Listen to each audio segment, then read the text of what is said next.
The story begins with the narration of the main character. His name is Ming and his profession is a programmer. He is none other than a specialist in the creation and refinement of software products for computers and other similar devices. He worked 16 hours a day. Ming's mind was full of thoughts that he was about to fall asleep, but he fell on the keyboard and died. After the death of the hero, the pupils dilated, and immediately after that they seemed to light up with a bright light. Suddenly, Ming, whose body had changed in shape, height, and age, began to fall down in an open space, very reminiscent of space. Immediately after that, Ming realizes that he has been reborn in a completely different world, which is completely different from the last one. This new world seemed to exist after many centuries and years ahead in the future. The whole city was filled with tall new buildings of different shapes with lots of burning signs. This world seems to exist on another level, unlike where Ming was. People are talking from everywhere. They are united by one topic. Almost everyone advertises their stores by offering discounts. The hero wakes up.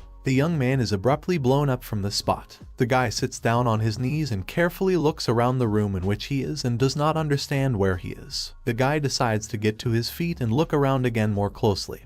He is still in shock that he cannot utter a word. Then the young man decides to go to the mirror. Ming comes almost close. The guy sees a completely different person in front of him. The guy abruptly moves away and moves a meter away, rounding his mouth in horror and loudly asking the void about who the person he sees in the reflection is. The young man abruptly and firmly, as if trying to pull out clumps of his own hair, grabs his head with both hands and screams. He's trying to remember what happened. Ming remembers that he usually worked and tried to finish the task from his boss, but then his brain just shut down. Now Ming has restored all the previous chronological events in his buzzing and incomprehensible head. Ming puts on slippers and says with a sneer that apparently he got not only the body of a stranger, but also slippers. Ming decided to put aside sadness and start rejoicing that he had a second chance to live a decent and wonderful human life. He gathered all his willpower and fortitude and with a wide smile on his face said out loud that in that case, let his past and worthless life scatter to the wind. At that moment, his eyes abruptly lit up with a blue light. The young man furrowed his brows and opened his eyes wider, clearly not understanding what was happening to him now. The guy was pretty scared that he might have been happy in vain and tried to cheer himself up. Soon a picture popped up in front of the guy's face, which just hung in the air. In this picture there was an image of the start icon, as in a video player or application. Ming was greatly delighted by what he saw.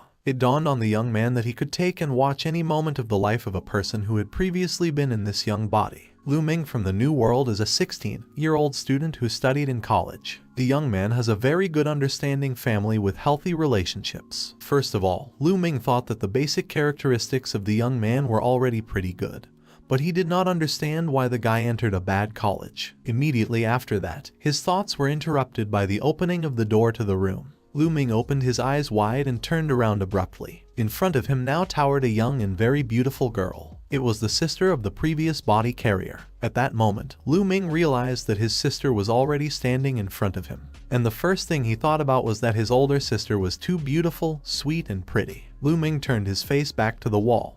He didn't quite understand why he was feeling any strange emotions or feelings while thinking about his new big sister. Somehow, Ming's sister's name popped up in his head, and he began to feel feelings of envy, inferiority, and envy. Ming decided to turn around to look at his sister, but she was no longer there. Apparently everything that happened was just a memory of the guy's body. Ming went to his sleeping place, which was not made up from the word at all, and decided to put things in order here at least a little. The young man intended to shake and lift the blanket to spread it out again, but smoothly and beautifully. But what was Ming's surprise and his confused face when he noticed adult magazines under the blanket. The young man asked no one out loud about what all this he saw could mean. He exhaled and relaxed a little, deciding to think carefully first. And immediately after a few fleeting seconds, Ming laughed sincerely, that a bright and radiant smile appeared on his face. He went on to say out loud that if you think about it, adult magazines are quite normal, given the age of the young man. After that, the guy folded his arms on his chest at the elbows, crossing them between each other, and decided to look around the whole room again. Almost immediately, a small bucket of garbage was thrown into the guy's eyes. Crumpled pieces of paper were scattered nearby. Ming carefully looked closer to the subject of the study. He squatted down, picked up the papers, and began to read. Now Ming understood everything. He realized that the boy also knew that it was wrong to feel some kind of vague love and emotions towards his older sister. The young boy in connection with this all intended to leave this place, and this city, hoping that everything would change radically. Lu Ming Jr. firmly decided for himself that if he could achieve great success in the future, then he would be able to help his older sister. And in connection with this, his difficult decision, the boy decided to become a master at creating maps that were too popular in this new world. But at this moment, the hero was shocked for himself. He had never heard of such a profession and such a strange kind of activity in his life. It was then that he realized that in an incredible way he got and found himself in a new and completely different world. This information was both fascinating and terrifying. Then the narratives begin that in this new world, the entire vast space between heaven and earth was literally completely saturated with the most powerful energy. At the same time, a picture of a battle taking place somewhere in a rocky area is depicted, where a dark-skinned man won with a punch in the stomach. The second man decided to use a different tactic and hit the dark-skinned man on the forehead with one finger, making a characteristic clicking sound. He was not young, as he had a gray beard and mustache, and also wore a green shirt. This battle was won by this old man, and the dark-skinned guy fell dead on his back with his mouth wide open and absolutely white eyes without pupils. This is followed by a narrative that there were such special people, who were really happy to enjoy the sight of blood after a good juicy fight. Behind the old man was a young girl. She has short gray hair, on which the antennae are located like insects. She gave a loud yelp and trembled all over her fragile body. It was obvious that the girl was very scared and was about to cry soon. But then she abruptly raised her head to the sky and screamed shrilly with an inhuman scream, not a squeal. The old man in the green robe looked at her in horror, not understanding what was happening. It turned out that the girl had grown to an extraordinary size in a couple of seconds and was now higher than the rocks and mountains next to which they were. Now she won the battle. After that, it is said that the master of creating maps is a very good auxiliary profession, and they have their own card, which is considered the strongest. At the moment, the young man was holding a glowing card between both hands. He said out loud that this is the one that is the original card. If you seal any skill, ability, illusion, image, and the like into it, then it will be possible to overwrite this captured thing. But already into another card. The young man begins to turn this most original card on one finger. He goes on to say that Junior Lu Ming only mastered one card with just one star. Lu Ming says that this card contains a certain amount of energy and it is somewhat similar to the chakra, and now this card is somewhere at the initial level. But the guy with this news does not get upset. But on the contrary, he cheered up. He sets himself a life path and goes to conquer the whole world. After a while, the older sister will come to visit her brother Lu Ming, so the young man will have to try not to lose face. Then it is narrated that baby Lu Ming took a loan in order to quietly become the owner of his own card store. Senior Lu Ming was so furious as soon as he heard the news. He immediately started looking for his phone, which he had lost in the room. Less than 5 minutes later, Lu Ming finally dug out a smartphone under the blanket in bed. He almost started worrying again because he didn't know the password, but to his great joy, it was possible to unlock the smartphone with a fingerprint of one of his fingers. As soon as Lu Ming opened the application where the bank account was shown, he almost fainted. Lu Ming grabbed his head with both hands and started yelling. The loan amount was so exorbitant that not every rich billionaire could afford it. Lu Ming continued to yell and say that in his entire past life, he had not even seen such a sky-high amount in pictures. After the young man had spoken out, he fell back on the soft bed without strength, while spreading his arms and legs in different directions. While the young man was mentally cursing the younger, he remembered that in order to take a loan from a pawnbroker, a person is obliged to pawn something valuable and expensive. Immediately after that, the young man's eyes lit up with blue and white light. Abruptly, he found himself in the same abyss, similar to outer space. The young man hung between the burning screens with the memories of the former owner of Lu Ming's body. The young man did not understand what was wrong with this modern generation of another world, so he was in a deep state of complete shock. Lu Ming slid down from his bed to the floor, sat on his knees and hit the carpet with both fists, which spread across the floor of the room. The young man lowered his head to his knees and said out loud that he already knows what exactly awaits him in the future. Very soon the moneylenders will come and shake money from him, which is not there, and after that only splinters will remain of him. He will have to hide from everyone. Lu Ming began to struggle in agony, throws off a blue slipper from one of his feet and throws it into the wall, shouting that now he has debts above the roof, while hitting the corner. The young man opens his eyes wide. He grabs one foot, bending that leg at the knee. The guy starts talking on one leg, trying to ease the pain that followed the blow. But the soft knock of the slipper,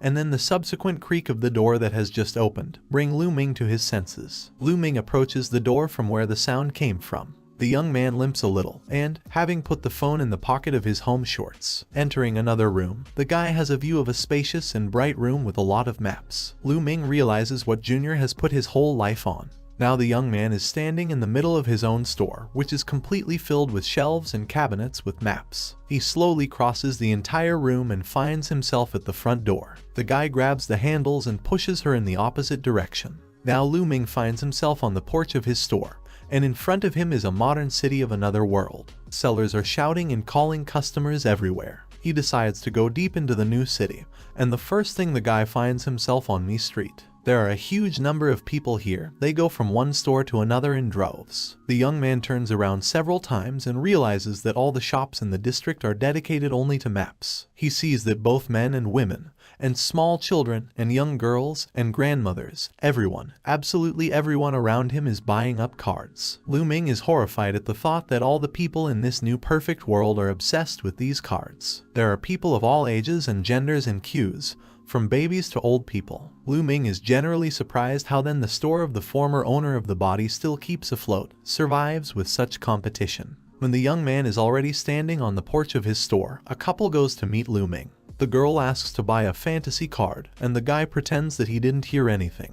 Instead, he pokes his fingers at Ming's store and asks about how this card joint still hasn't gone bankrupt with its income and lack of customers. Ming was standing all this time and thinking about what this fantasy map is, but his thoughts were quickly interrupted, namely the phone. The smartphone screen lit up and vibrated, notifying the owner of an incoming message. Ming quickly picked up the phone, unlocked it and opened the app with incoming messages. An image that went beyond the smartphone lit up in front of him. The guy was very surprised that 3D holograms were invented in this new world, which turned out to replace notifications. But he was in a state of shock for a short time, as the face of some unknown man with a beard appeared after a couple of seconds. This man threatened Ming that the young man's time was running out, as well as that he should prepare Vaseline if he could not repay the loan owed on time.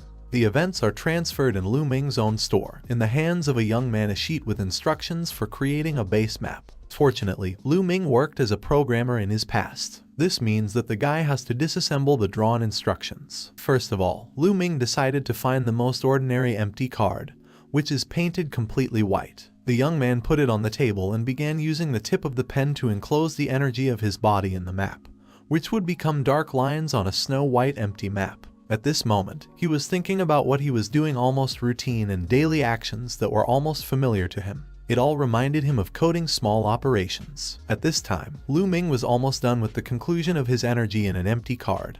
He had only one last stroke left until the end, before the first victory. And now in front of the young man lay a card with a golden rim, a pattern of blue and transparent diamond like water and with wings on both sides. Ming took the newly obtained card in his hand and stared at it with a dissatisfied look. It turned out not at all what he wanted so much. As usual, the young man has no luck during his past life or his present one. The smile on the guy's face completely disappeared, leaving only disappointment and a faded look in its place. Ming discarded the unnecessary and failed card. He said that the guy would never figure out debts and loans in his life with such cards. Ming went on to say that even if he worked 20 hours without a break, he would only get 100 yuan for those hours of creation. At that moment, it was as if something cracked inside Ming, as if a volcano had erupted. The guy's condition was so depressed that he was about to burst into bitter tears. But the young man was distracted from his disappointment when someone at the entrance of the store shouted his name. At the entrance to the store there was a young chubby guy of short stature. The first thing he asked about the owner's affairs, but without waiting for an answer, he went to the cash register. The guy asked if the air conditioner was working for sure. It turned out that his name is Zhang Xiaopeng, and he is an illusionist who studies with Ming. Ming now turned his whole body towards the guest when the information that he was an illusionist reached his brain. The guy enthusiastically opened his eyes with joy and anticipation. It seems that a brilliant idea came to the head of the main character, which seemed wonderful to him. Ming added that he had just been thinking about Zhang Xiaopeng. He immediately replied to him that there was no need to remember about him and let him sort out his debts himself. Ming decided to ingratiate himself into the confidence of a better friend and replied that debts had nothing to do with it at all and asked for help, like an illusionist, to create a fantasy map. After a few seconds, he said that so be it. In honor of their friendship, he would give the main character a discount and take 999 yuan from him. Lu Ming stared intently, squinting and stretching his chin, at the so-called friend in the face and thought about this phrase about the power of friendship. The guest took the calculator in his hands and first of all asked about what kind of illusion Lu Ming needed so much. Zhang Xiaoping was fully involved in the process of calculating his profits. Such uncultured behavior completely exasperated Lu Ming. Therefore, he shouted loudly at his friend, asking what they were doing there at the Faculty of Illusions. But at one point he came to his senses and put aside thoughts about money. Lu Ming pulled on a wide snow-white smile again and asked in a calm voice to help create a fruit illusion. The comrade's face immediately twisted, because he expected to hear this. Therefore, Zhang Xiaoping asked Lu Ming if he really just wanted a fruit illusion. Lu Ming began to explain his scheme in detail clearly, in order for his new friend to understand everything well, namely what exactly the young man wants to achieve from this illusion. Zhao Xiaoping, in turn, asked about the joke and the essence of this illusion. The hero firmly said that he didn't really care what exactly to create. At the same moment, Zhang Xiaoping stretched out both his hands and began to try to concentrate. Thanks to this, a blue translucent cube appeared in front of him. Then, when the right time came, the protagonist told a friend to seal his new fruit illusion into a card. Although Zhang Xiaoping looked quite confident, he was very nervous and worried. The guy was always wondering if everything was going as it should, and whether he was sure of it. Zhang Xiaoping was already sweating by the final moment. The guy's teeth were trembling along with his lips, his nose was squelching, and his eyes were squinting with all their might. Lu Ming was worried and carefully looked at his friend, not looking away from his blue eyes at all for a second. Zhao Xiaoping started asking again. Then Lu Ming could not stand it. He restrained himself with all his might, began to shout at his friend so that he would not torment and start. Zhang Xiaoping replied that he was not a bit afraid of this process. He only felt sorry for his precious inner energy, to which he was told that he would be paid anyway. This shocked the friend so much that he accelerated and replied that he would have said so right away, and loudly shouted the word seal. The main character had an empty blank card in his hand, on which a couple of seconds later a cube of energy from Zhang Xiaoping fell. Lu Ming covered the one with the fruit illusion card with his other palm as soon as the cube collided with it. The guy realized that everything had worked out. His blue eyes opened joyfully with happiness. Lu Ming decided to hurry things up and slowly began to tear off his upper palm from the palm with the card. Lu Ming looked at his palm with the card. He realized that his first card was ready when he saw it in front of him with his own eyes. The map turned out to be very beautiful, although not complicated by nature. Lu Ming was pleased, as he was looking forward to the execution of his brilliant plan. A friend said that such cards are absolutely useless, are not in any demand and no one will want to buy them. Lu Ming replied, "Don't think about such things." The friend in the orange t-shirt didn't even thank him, but just said that he was going to eat now, because he forgot to finish his favorite noodles last night. At the very door of the store, a guy in an orange t-shirt, smiling, said that he had no idea what his friend was up to, but would look forward to good results. The hero opened his mouth in surprise. Earlier he thought that Zhang Xiaoping was either a fool, and would not understand anything, that the main character was up to something. Exactly 10 days later, a young guy with light pink hair walks along the sidewalk with his companion, and he notices a crowd in front of him. He begins to assume out loud that it seems that one of the card store owners has huge problems. The young man asks his girlfriend if she wants to get closer to the crowd there in order to take a look and find out what is really going on. The couple approached the crowd and began to listen to the speech of the seller and the owner of the store with cards. They were promised that they would not lose anything, and there is no deception here. It turned out to be our main character. He asked them, a crowd of people, to test their strength and understand what they are capable of, what they can achieve. Lu Ming declared to the whole street that it was the first cultivation card in history, and that it could not be found anywhere else. This whole procedure is only 100 yuan for one attempt. The main character continued to shout that the buyer needs to hold out for 100 seconds, and then Lu Ming will give the person who won a whole 1,000 yuan. The crowd of people at the same moment buzzed and began to actively discuss the whole situation among themselves. They didn't believe Lu Ming's words and thought it was a hoax. Someone from the crowd shouted that he would try. Lu Ming, in turn, first thought that this was the first man standing who showed courage unlike other people, but he suddenly turned white, raised his eyebrows and stared at Lu Ming. He was very confused and asked the owner of the store that he meant him or something. On the face of the young man, complete bewilderment was written, and the joyful smile was erased from the speed of light. But then Lu Ming noticed a guy with light pink hair in front of him, who told him to open his eyes wider since he couldn't see anything. The guest confidently said that he did not need money.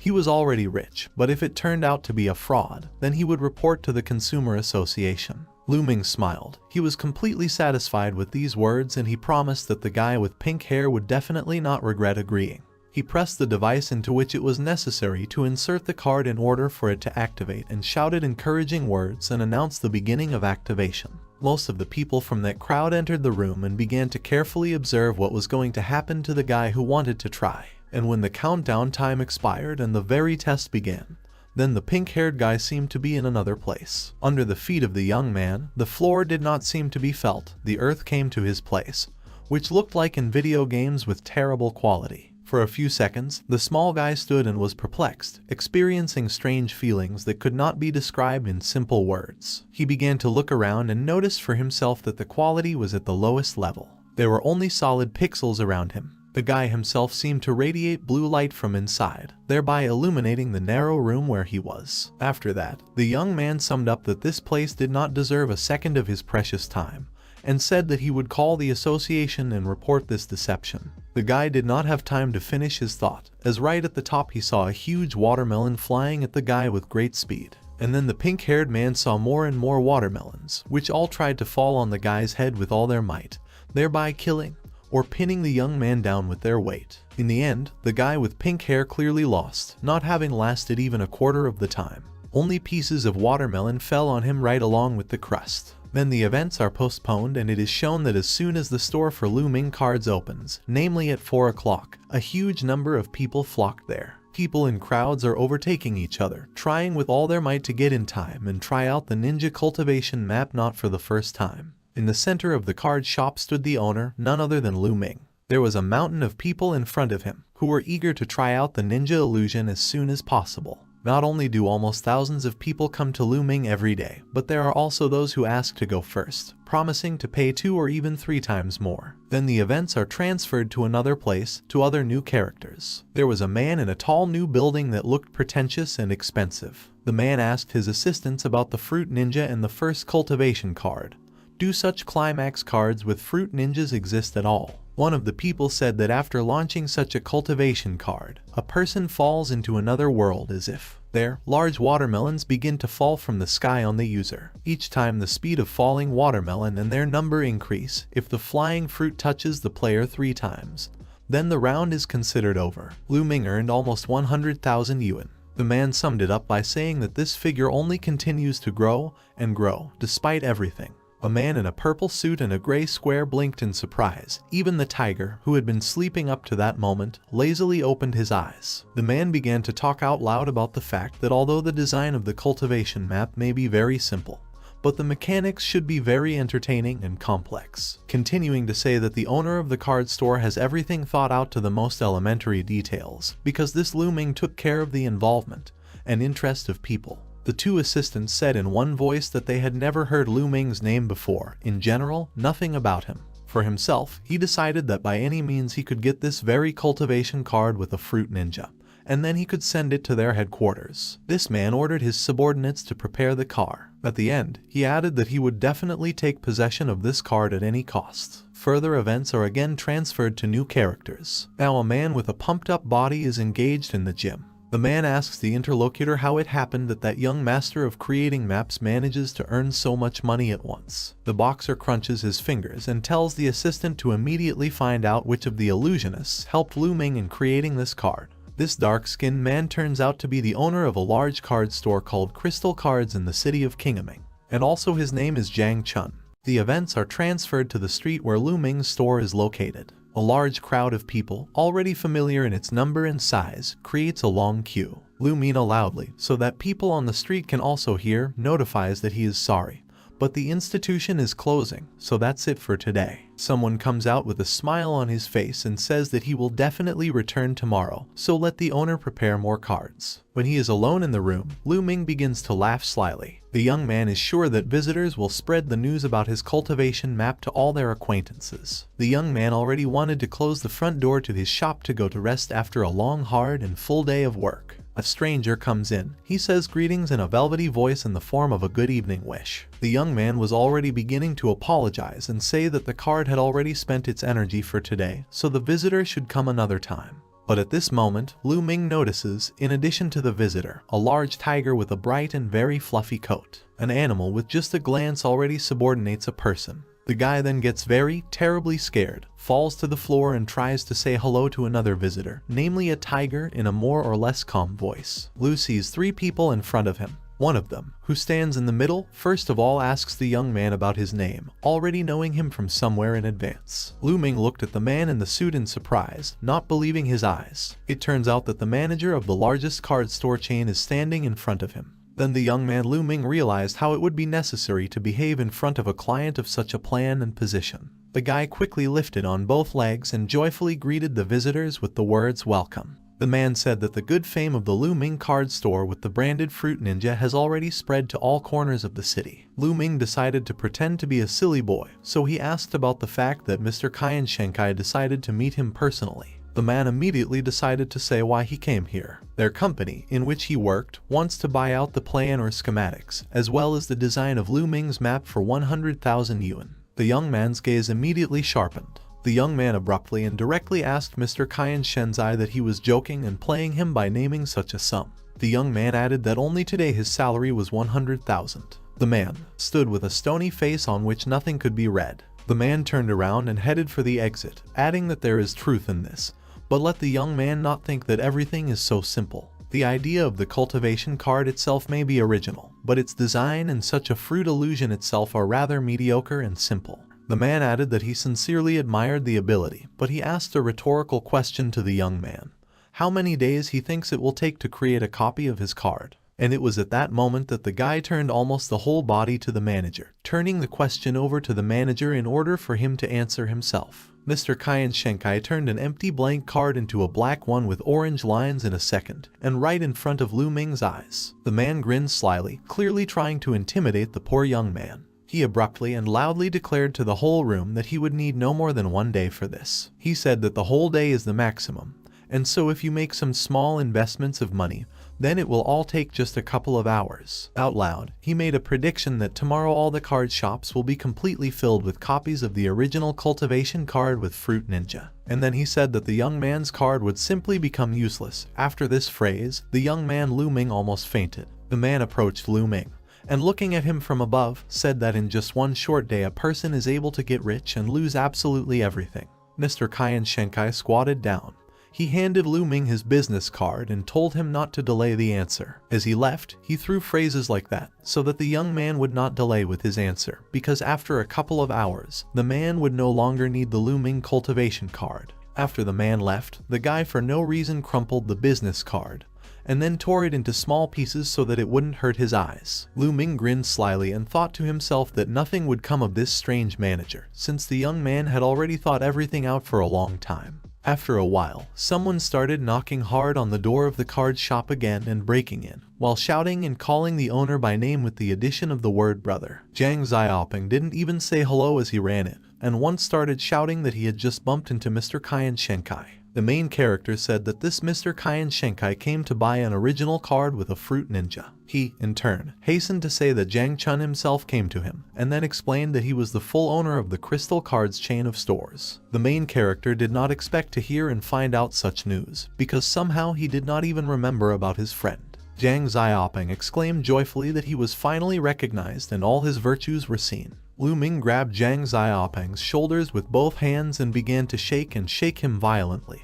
He called his friend a blockhead. It was necessary to sell. Zhang Xiaoping remained standing behind and began to let out bitter tears, as he did not understand his friend's reaction, because that cultivation card is his secret development. Lu Ming sat down at the cash desk and said that he had prepared a whole 300 original cultivation cards in order to arrange today's performance. The young man said that he did not think that he would be so stupid, but, however, he was a good friend, that is, the best and most loyal. The young man advised his friend to hurry up and contact Zhang Zhong as soon as possible to sell the card, because he would be unable to sell it tomorrow. Zhang Xiaoping asked about why the main character himself did not sell his drawings, diagrams, and design of the original cultivation map with a Fruit Ninja at that time. Lu Ming also had a prepared answer to this question. The guy raised his index finger up and said with a very important tone that this was already his personal secret. The next day, the manager's forecast turned out to be correct. All the card shops were packed with fruit ninjas. The shouts of sellers were heard everywhere. Someone promised a shrimp ninja for only 40 yuan,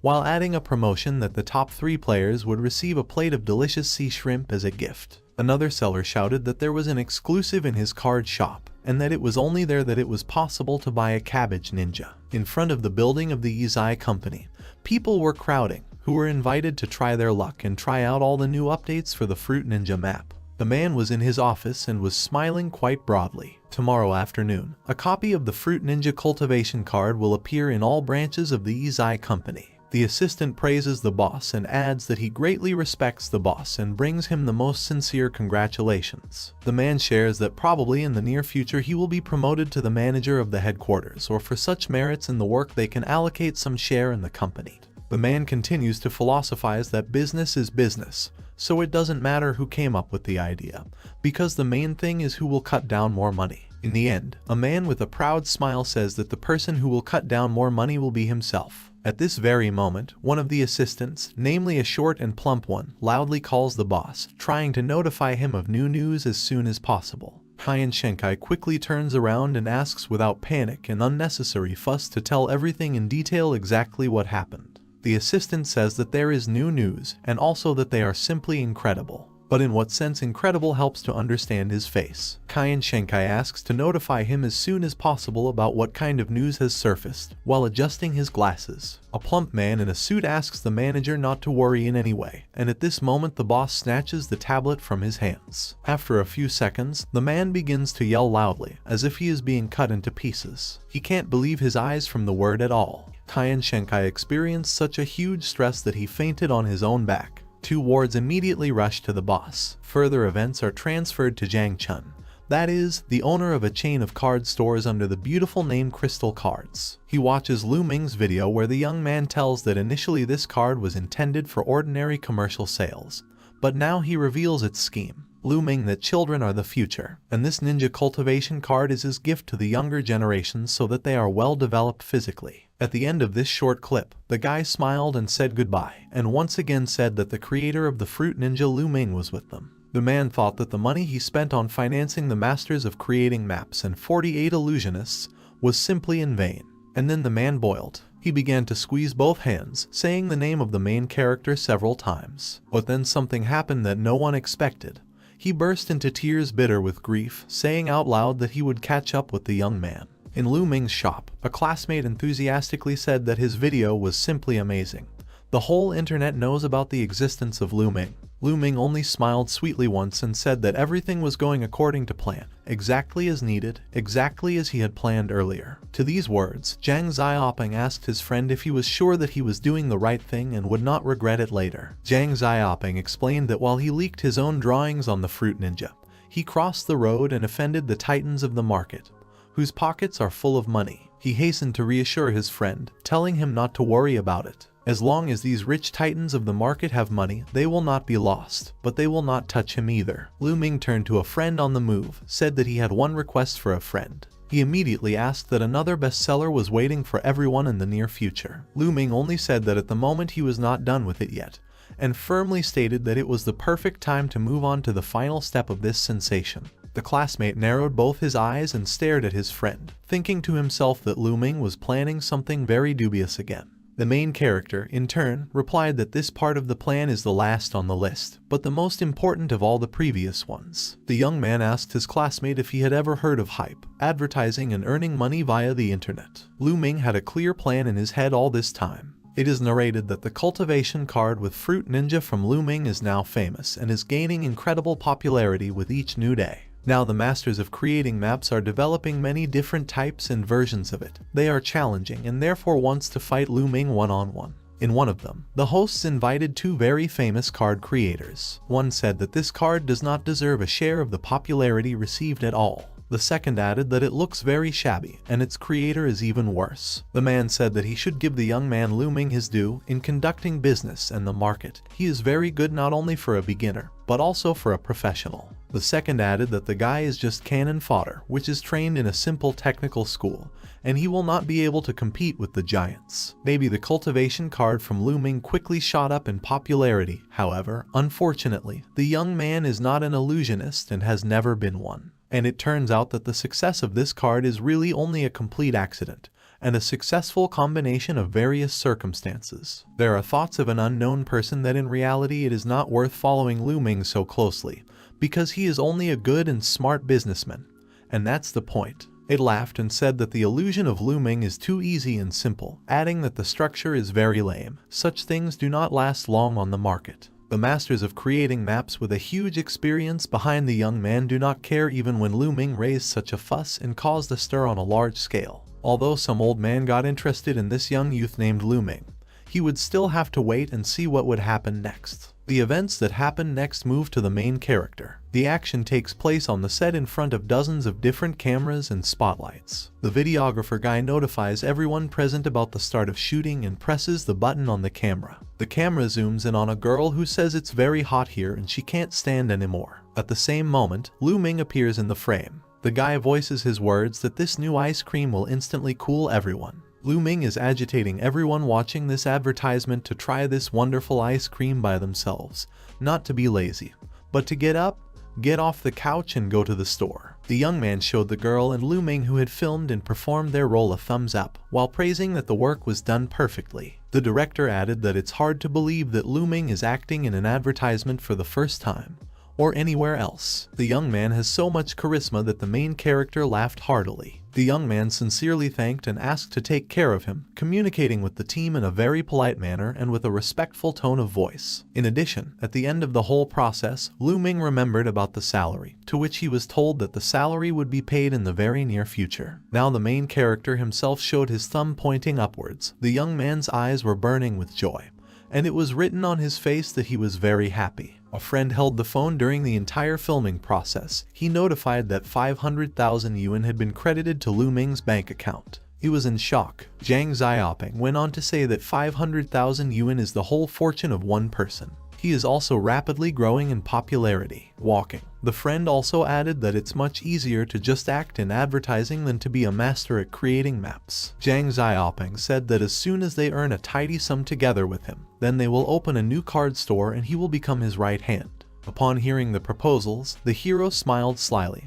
adding that they would be able to earn a lot together and then put it in the bank at huge interest rates. Then, for no reason at all, the guy poked Zhang Xiaoping's cheek with his outstretched index finger and said that it was not harmful to dream. You need to hold your horses, because in order to stay afloat, you need to try to create new and interesting goods and products. But then the main character sighed bitterly and said that he had absolutely no new ideas yet. He needs to get back to the store with the cards as soon as possible and start studying the cards. Zhang Xiaoping was upset with this news, but decided not to escalate the already sad atmosphere. Friend to say, at least there will be a good opportunity to cover Lu Ming's debts. And also, even he earned some money. Zhang Xiaoping also reminded Lu Ming that tomorrow he will have another regular shooting and advertising.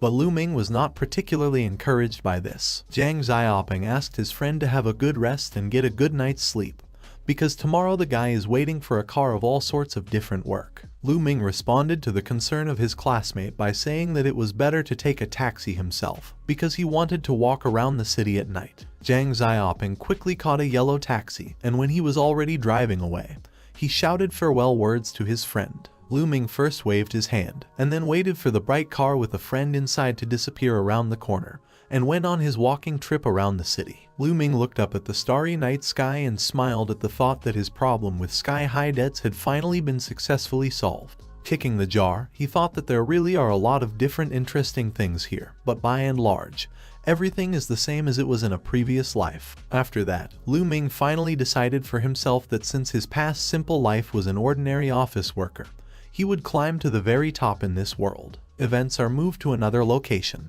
The place strongly resembles a landfill, but not very cluttered. The dust rises several meters above the rocky plates. A man can reason out loud, saying that he will most likely be able to get a decent amount of money for this piece of the edge of the card. A little further away, the shadows of two men are visible, who are discussing something violently. One man asks for time to think, the second loudly forbids doing it. Then the events return to the main character. An expensive racing car of a pleasant yellow color drives through the night streets of the city. Ming, who calmly walks out of the yellow car with a flying gait, asks Zhang Xiaoping, who by the way is driving, to help return the car to the base. And when Ming is almost approaching the porch of his own shop, he hears that the young man is still the same handsome, and time does not spoil him at all. This person turns out to be an old man with a jeweler's eye.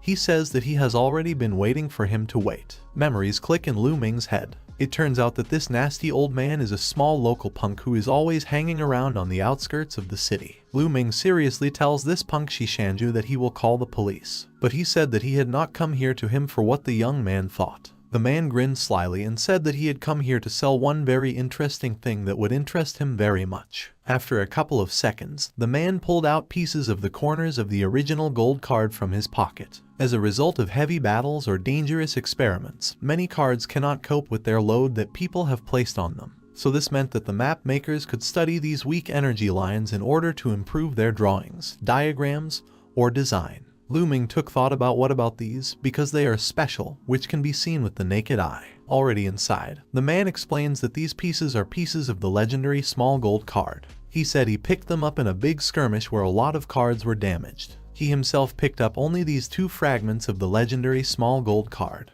The young man asked how much Shishanju wanted to get for these fragments. The young man begins to think about himself that he was crucified here for a reason during the story, so he clearly wants to lift the price tag as high as possible with all his heart. The young man abruptly begins to smile, and then asks how about 50,000. The old man Shishanju surprisingly quickly agrees. At this time, Ming stands with a stony face, because he is dissatisfied with the fact that the punk with the eyepiece so fleetingly agreed. Then the guy is sitting at the table. White blank sheets of various sizes are laid out in front of him, as well as those that he has already written and used. Ming has been drawing something for several hours, half the night long, writing, crossing out, writing again, and so on. After some time, he can't stand it and shouts loudly that during this time he didn't understand anything.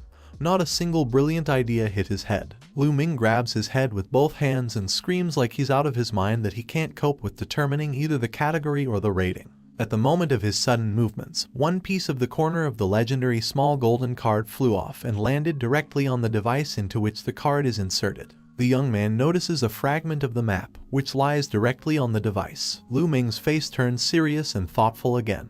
After a few seconds, the guy is already redrawing the shape of the original map on the desk. The young man decided to restore this card in this way. As soon as this was over, Ming decided to try inserting it into the activator. The guy didn't expect anything special. Then he slowly and carefully pressed the only button on the entire device, which was right exactly in the middle. The guy took a few steps back and now found himself surrounded by a large white circle. The whole circle glowed with a bright white light, like the moon and stars at night. Ming opened his eyes and the first thing he thought was that nothing had worked. He was not very upset, because he did not expect much. At the same moment, next to his ear, someone sighed, someone who had a very gentle and delicate voice. Ming turned sharply over the same shoulder and could not believe his eyes. In front of him stood a young and very crooked girl who had a very beautiful figure. The first thing she did was shout to the young man that he was caught, and clung with a strong grip with both hands to his shoulders. The young man rumor said that although it was an illusion, but it was too real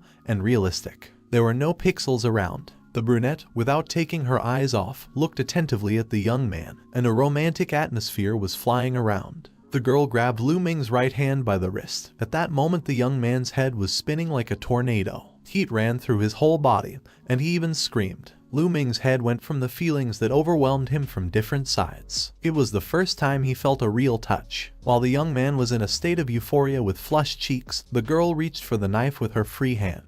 She abruptly intercepted the sharp weapon in both hands, which she swung and raised up, that is, over her head. The guy was lying with a satisfied smile, and with his eyes closed, it's not clear what he was expecting.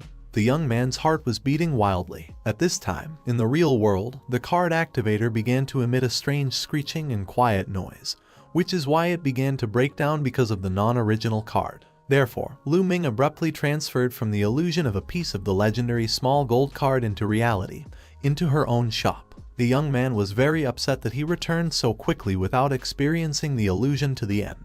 Ming thought that everything was cut short due to lack of energy. The young man was shouting what could be heard on the street, calling the punk a scoundrel for the fact that no normal person would use such a cute card on the battlefield. At that moment, Ming remembered about the existence of the second part of the legendary little golden card. Taking that in his hand, he realized that it would be unrealistically difficult to repeat the pattern of this fragment, and he would have to tinker more than with the previous one. And so he inserted a new card into the activator, shouting that this time he would not close his eyes. But after a couple of seconds, Ming realized that everything was not going as planned. He got into some kind of matrix, which he called devilry. The young man's body began to blur. The face became tired, not oval, but round. The fingers of the hands turned into a snail shell, and the guy's eyes became in the shape of a crescent moon. After a couple of seconds, Ming was already falling from a bird's eye view to the ground, in which it was the middle of the night at that time. After landing, the guy's head hurt so much, as if it had been hit with a hammer. Then, hearing a noise, he raised his head and saw something of unprecedented size. Right in front of the young man, a huge red snake lay at full length. Ming was thinking as he got up that this fragment looked like part of a low-ranking map. At this moment, the snake, sensing movement from below, growled loudly and did not hiss, as is customary with reptiles. He was already preparing for an imminent death, kneeling down and covering his head with his hands, but nothing happened. The guy opened his eyes in surprise and saw this giant snake rushing towards some other small creature, from which a bright red light emanated. This small creature turned out to be a black cat. She had long-standing ears. In addition, the kitty had yellow eyes, which were lined with white at the bottom. On the surface, she seemed calm and unperturbed, but after a couple of seconds proved the opposite. The kitty pushed off the ground hard and jumped sharply at the red snake. He was 100 times bigger than a kitty in size. Then the cat opened its little mouth. At that moment, a blood-red tiger image appeared above the kitty. It turned out that she was his incarnation. Ming just stood there all this time and didn't understand what was going on at all. The shockwave after the fall of the snake threw him to the side, and the same cat jumped down and came right up to the young man. He tried to crawl away at least a couple of meters from her, but Kitty caught up with him. The representative of the feline family grew dramatically in her own and put her simply gigantic paw on Ming's head, which she immediately closed. The young man did not come up with anything smarter than to sit quietly like a mouse and not move, while not giving any signs of vital activity. He thought that maybe the cat takes the guy for an enemy, so he has no choice but to just pretend to be a rag and wait patiently. After a while, the cat acquired its original small size and settled comfortably in the lower abdomen of the guy in a sitting position. Ming tried to gain trust by all possible means. The first thing he said was that it was written on his face that he was an angel, except that she was sitting on it with a stony expression on her face. The cat looked with strong suspicion, carefully squinting from time to time. She pricked up both erect ears and continued to stare with particular suspicion. Ming was afraid of such actions. The plan conceived by the cat was not destined to come true, as a crack of glass was heard nearby. Both turned to the source of the sound and found that the atmosphere was bursting. The young man clenched the palm of his right hand into a fist and shouted joyfully that the moment of return had finally come, and the energy of the card was over. After that, the young man's body flew up. Ming looked at the cat one last time, throwing a mocking smile, and said goodbye to the black cat. This illusion of the legendary small golden card finally collapsed, and the guy just began to fall into nowhere in pitch darkness and emptiness. Further events begin to take place on the dark streets of the city at night. Couples and one youth continue to walk along the sidewalks. At some point, the ground began to shake violently and people in a panic did not understand what was happening until the light came out of Ming's store. When it was over, the man in pink hypothesized that it was a powerful earthquake, and everyone around agreed with his opinion. And the events moved to Ming's shop. The young man painfully lands his knees on the tiled floor of his own establishment and tries to catch his breath. Ming, getting up, said that he had seen these terrible cards in the coffin. He mentally cursed that punk and promised that he would get a boomerang for such a product. At this time, Ming heard a strange sound behind him. It was a cat's long-drawn meow. He turned his head slightly to the side and saw the black paws of a cat. The young man did not even have time to get to his feet, but already saw a black cat from the very illusion that somehow moved with him. The young man thought to himself about whether this cat really managed to get out of the world of illusions of cards. He didn't even know if such a transfer from illusions was possible. Ming fell back on his poor fifth point, trying to somehow cover himself with his right hand. He thought to himself that everything was not going according to plan. The cat flew at the guy while putting both front paws full length forward. Lu Ming, in turn, said that he loves cats very much. Then something happened that Lu Ming never expected. However, the cat jumped into Lu Ming's mouth, causing him to open his eyes wide. Then the guy breathlessly fell back on the same cold tiled floor as soon as the representative of the feline fit in the body of the young man in full size. Lu Ming woke up as soon as his consciousness returned to normal. He found himself in the endless expanse of heaven and space. There was only a bottomless universe around, which included twinkling galaxies, colorful stars, burning planets, as well as white balls. The young man realized that these fireflies are energy. Lu Ming also realized that he was standing with his feet in a sea of consciousness that was not like the waters of the world. It turns out that the Sea of Creation is such a peculiar place that was created to store the original maps of the Master of Creation, for whom it is simply priceless. Lu Ming looks around several times. He does not understand why he got here, if he is not an illusionist and a master of creating maps. The young man decided to run around the area, as he suggested that maybe this Sea of Consciousness was created for his original map. At the same time, a rectangular thing that radiated light appeared in front of his face. Lu Ming stopped at this spot and carefully looked at the original orange map hanging 50 centimeters away.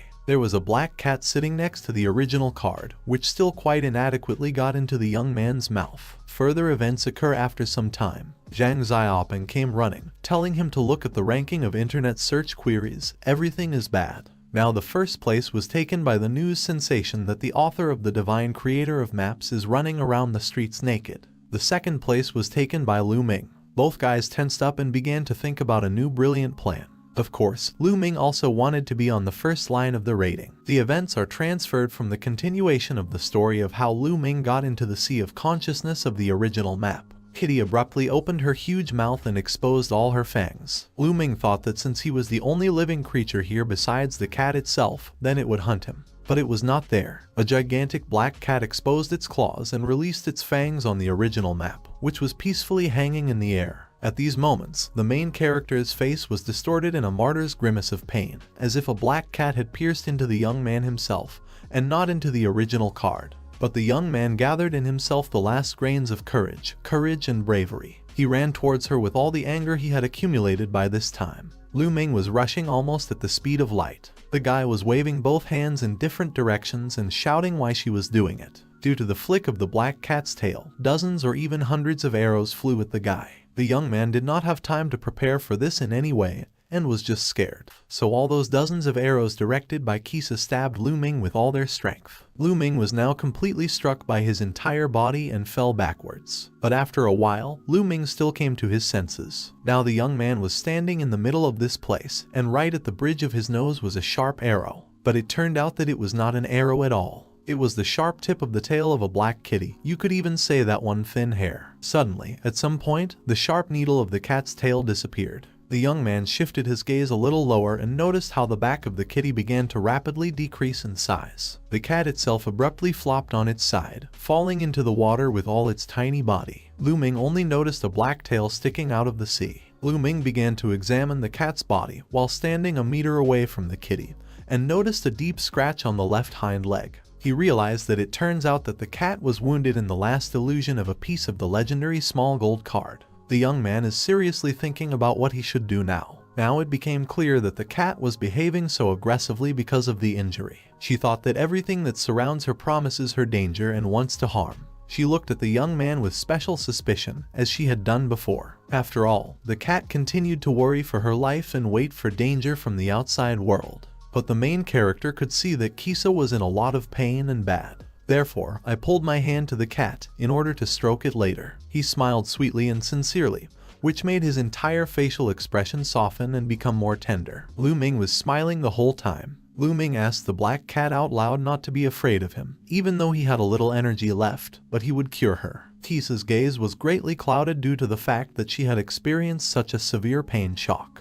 Lu Ming asked the cat not to worry so much. When Lu Ming finished the healing process, he decided to turn towards the original map. There were about 6 long cracks on it now. He got to his feet, walked over to the original map and ran his fingers over the bite mark. Lu Ming rumor said that he didn't even know if he could fix it at all now. The young man turned with a wave of one hand and said that let everything be as it will be. He asked her not to bite everything anymore, she's not a dog. She looked at the guy wearily, without giving any signs of attention or agreement with the words of the main character. Lu Ming bent down to her. He grinned and said that silence was also a sign of agreement and gave her a thumbs up. Further events moved to another character named Shishanju. Someone hit him so hard that he flew several meters away. Shishanju groaned painfully as soon as he stopped from the moment of the flight, and mumbled that he had already told everything and did not understand what fragment he was talking about. He began to mumble to himself that only in the last month more than 10,000 were bought from him and he could not remember everything. It turned out that the one who interrogated was that terrible creature, and next to it was a monster of bright purple color in the height of a 9-story house. The old man tearfully began to beg not to do this to him, to forgive and not to kill because of ignorance. Shishanju began to bow pitifully with his hands. After a couple of seconds, there wasn't a crumb left of old Shishanju. The purple huge monster, swinging with all its might, crushed the punk. The creature in the dark green cloak took out a card with the image of the same black cat from the world of illusions. Aloud, he asked if, in fact, he was too late. The cloaked creature desperately said that the original map made sense only because of who is drawn in the image. It desperately asked out loud about who took the black cat. Events are transferred to Lu Ming. He has just woken up, so he tells his whole small apartment that a new day means new improvements. At the same moment, the main character heard a loud noise and uproar outside his house and a card shop. As soon as Lu Ming came out on the porch, he saw a crowd of people and 2 yellow excavators. The young man thought about how it was possible not to love his own colleagues. Lu Ming became a casual witness of the conversation. Almost all the shops in the area were looted, and the guards were killed, although the shops are located in the city center. Then the girl added that the robbers even seized the Yizai network, in which the manager Kyan Shenkai had previously worked in a purple suit. The young man was in shock. When the main character approached the fence, he saw rescuers in orange suits carrying out the corpses of injured guards and ordinary people. The main character stumbled upon a collapsed card store in Dong Pan's house and realized that he had been hit very hard. Everything was torn apart and smashed. Lu Ming then went to a card shop that no one had ever looked into at all. It was located on the very corner of the house. The main character was in shock. He did not think that this new modern world is so full of house and ruin. He didn't think that such evil people lived here. The main character slowly returned to his own shop and thought about how it happened. Everyone just didn't touch his store. At that moment, someone put his hand on Lu Ming's shoulder, saying with a grin that there was nothing strange, because the shed of the main character was simply not noticed. It was Zhao Xiaopeng. He said he had prepared something interesting. The main character became interested and asked to tell what he could find out. At that moment, Zhang Xiaopeng took out a paper. He shouted out that the academy had notified the students about the beginning of the internship outside of it. Immediately after that, both guys laughed heartily. The main character bent over with laughter and managed with simple gratitude. The main character turned around with his whole body, while impressively throwing out this yellow leaf. Zhang Xiaopeng immediately shouted why he threw the paper away. Lu Ming said sullenly that there was only one name for the practice itself. In fact, the academy simply supplies factories with free labor. A friend said that this year the internship will take place already in the most famous mine called Amiro, to which Lu Ming said that he would not participate there anyway. He then asked a friend if he had battle cards that consumed about 60 points of internal energy, to which he asked why he needed them. The main character began to explain to a friend that this area in which they live has now become unsafe. But this is the epicenter of the city where most of the population lives. Zhang Xiaopeng, as the best friend and person on the planet, replies that Lu Ming turned to the right address and reached into his pocket. Zhang Xiaopeng took out a 1-star spirit card with the big name Wild Dash. He gave it away for 998 yuan.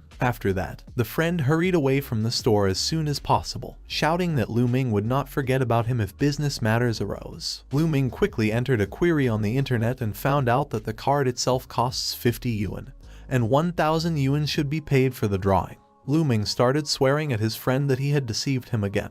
Lu Ming was so angry that he almost threw out his work computer. After a few minutes of thinking aloud, he said that it would be most profitable to buy a drawing for this original map called Wild Jerk. After that, the hero proceeds to the map and says that the whole thing is quite interesting, because even though the fluctuations of internal energy are small, But there are high jumps. The creation of this map can be safely equated in cost to about 3 watermelon ninjas. Ming continues his soap, saying that most likely the entire rate of increase will be much higher than it has ever been before. Thus, the young man slowly created 9 identical and simply identical cards that consume about 60 points of internal energy. Ming came up with the idea that this whole situation has a very good effect. After all, the internal energy of the card has increased by as much as 0.5%.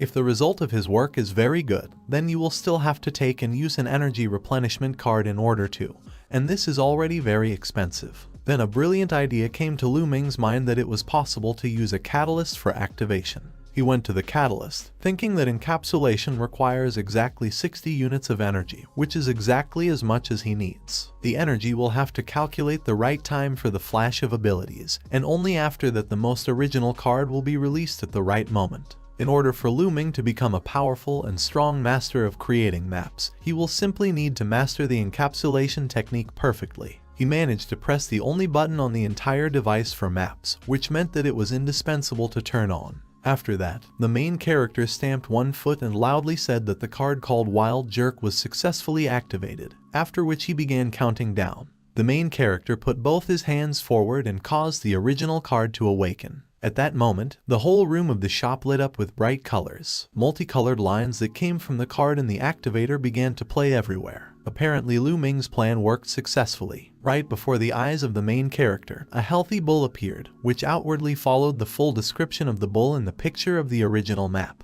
At that moment, Ming realized that he had achieved the result he had dreamed of so much. He still couldn't believe his shocked eyes and ears. This card, which consumes about 60 points of internal energy, called Wild Dash, is his first original card. He couldn't believe it. While the main character was rejoicing, he completely forgot that he was standing in front of a wild and aggressive bull. Then the young man realized that he had screwed up, since he could not be distracted. Ming realized that it was time to act urgently, otherwise he would just die right now. The young man folded and clapped his 2 palms in connection with which blue smoke began to blow from inside them. After that, he quickly raised his upper hand, which covered the second one, and took out a card from there. A second later, he was on his knees in his card shop and cursing under his breath. The guy talked about what he managed to seal, even though it was creepy. Then he looked at his hand, which held the card, but was horrified. The map was only a quarter full, meaning it was missing most of the bull drawing. He picked at the map many times, not understanding at all what was wrong with it. He even suggested that the black cat was to blame.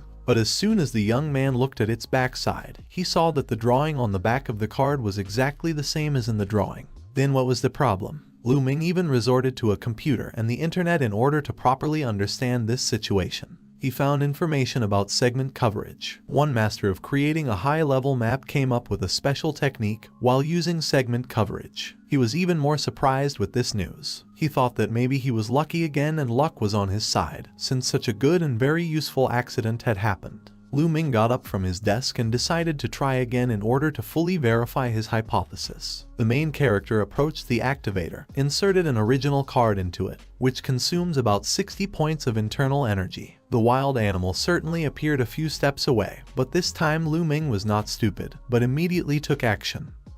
But the bull was already flying at him at a wild speed. Ming moved his outstretched left hand towards him, and meanwhile, between both palms, he began to hold a card that glowed bright red. Everything ended as quickly as the first time. Ming found himself no longer sitting on his knees, but standing on his 2 legs, which were in a half-bent position. He held the original card between 2 hands and then opened it. All these theories of the main character, fortunately, were confirmed. This makes the task much easier, and also, in addition, pleases with unsurpassed luck. Ming can't get enough of his favorite map. The young man called the cat a miracle. She scratched that card in order to give the young man segment coverage. Ming continued his further thoughts. The young man remembered that each segment of the coverage is a separate new ability of the wizard to create maps. Now the main character realized that, based on all of the above facts, his original map can encapsulate 7 of the same. That is why Ming, according to the same old scheme, inserted each of the following 5 cards into the activator, pressed the button and activated them. Once Ming trained his hand more and more to create a seal and seal. Time after time, the young man uttered the same word seal.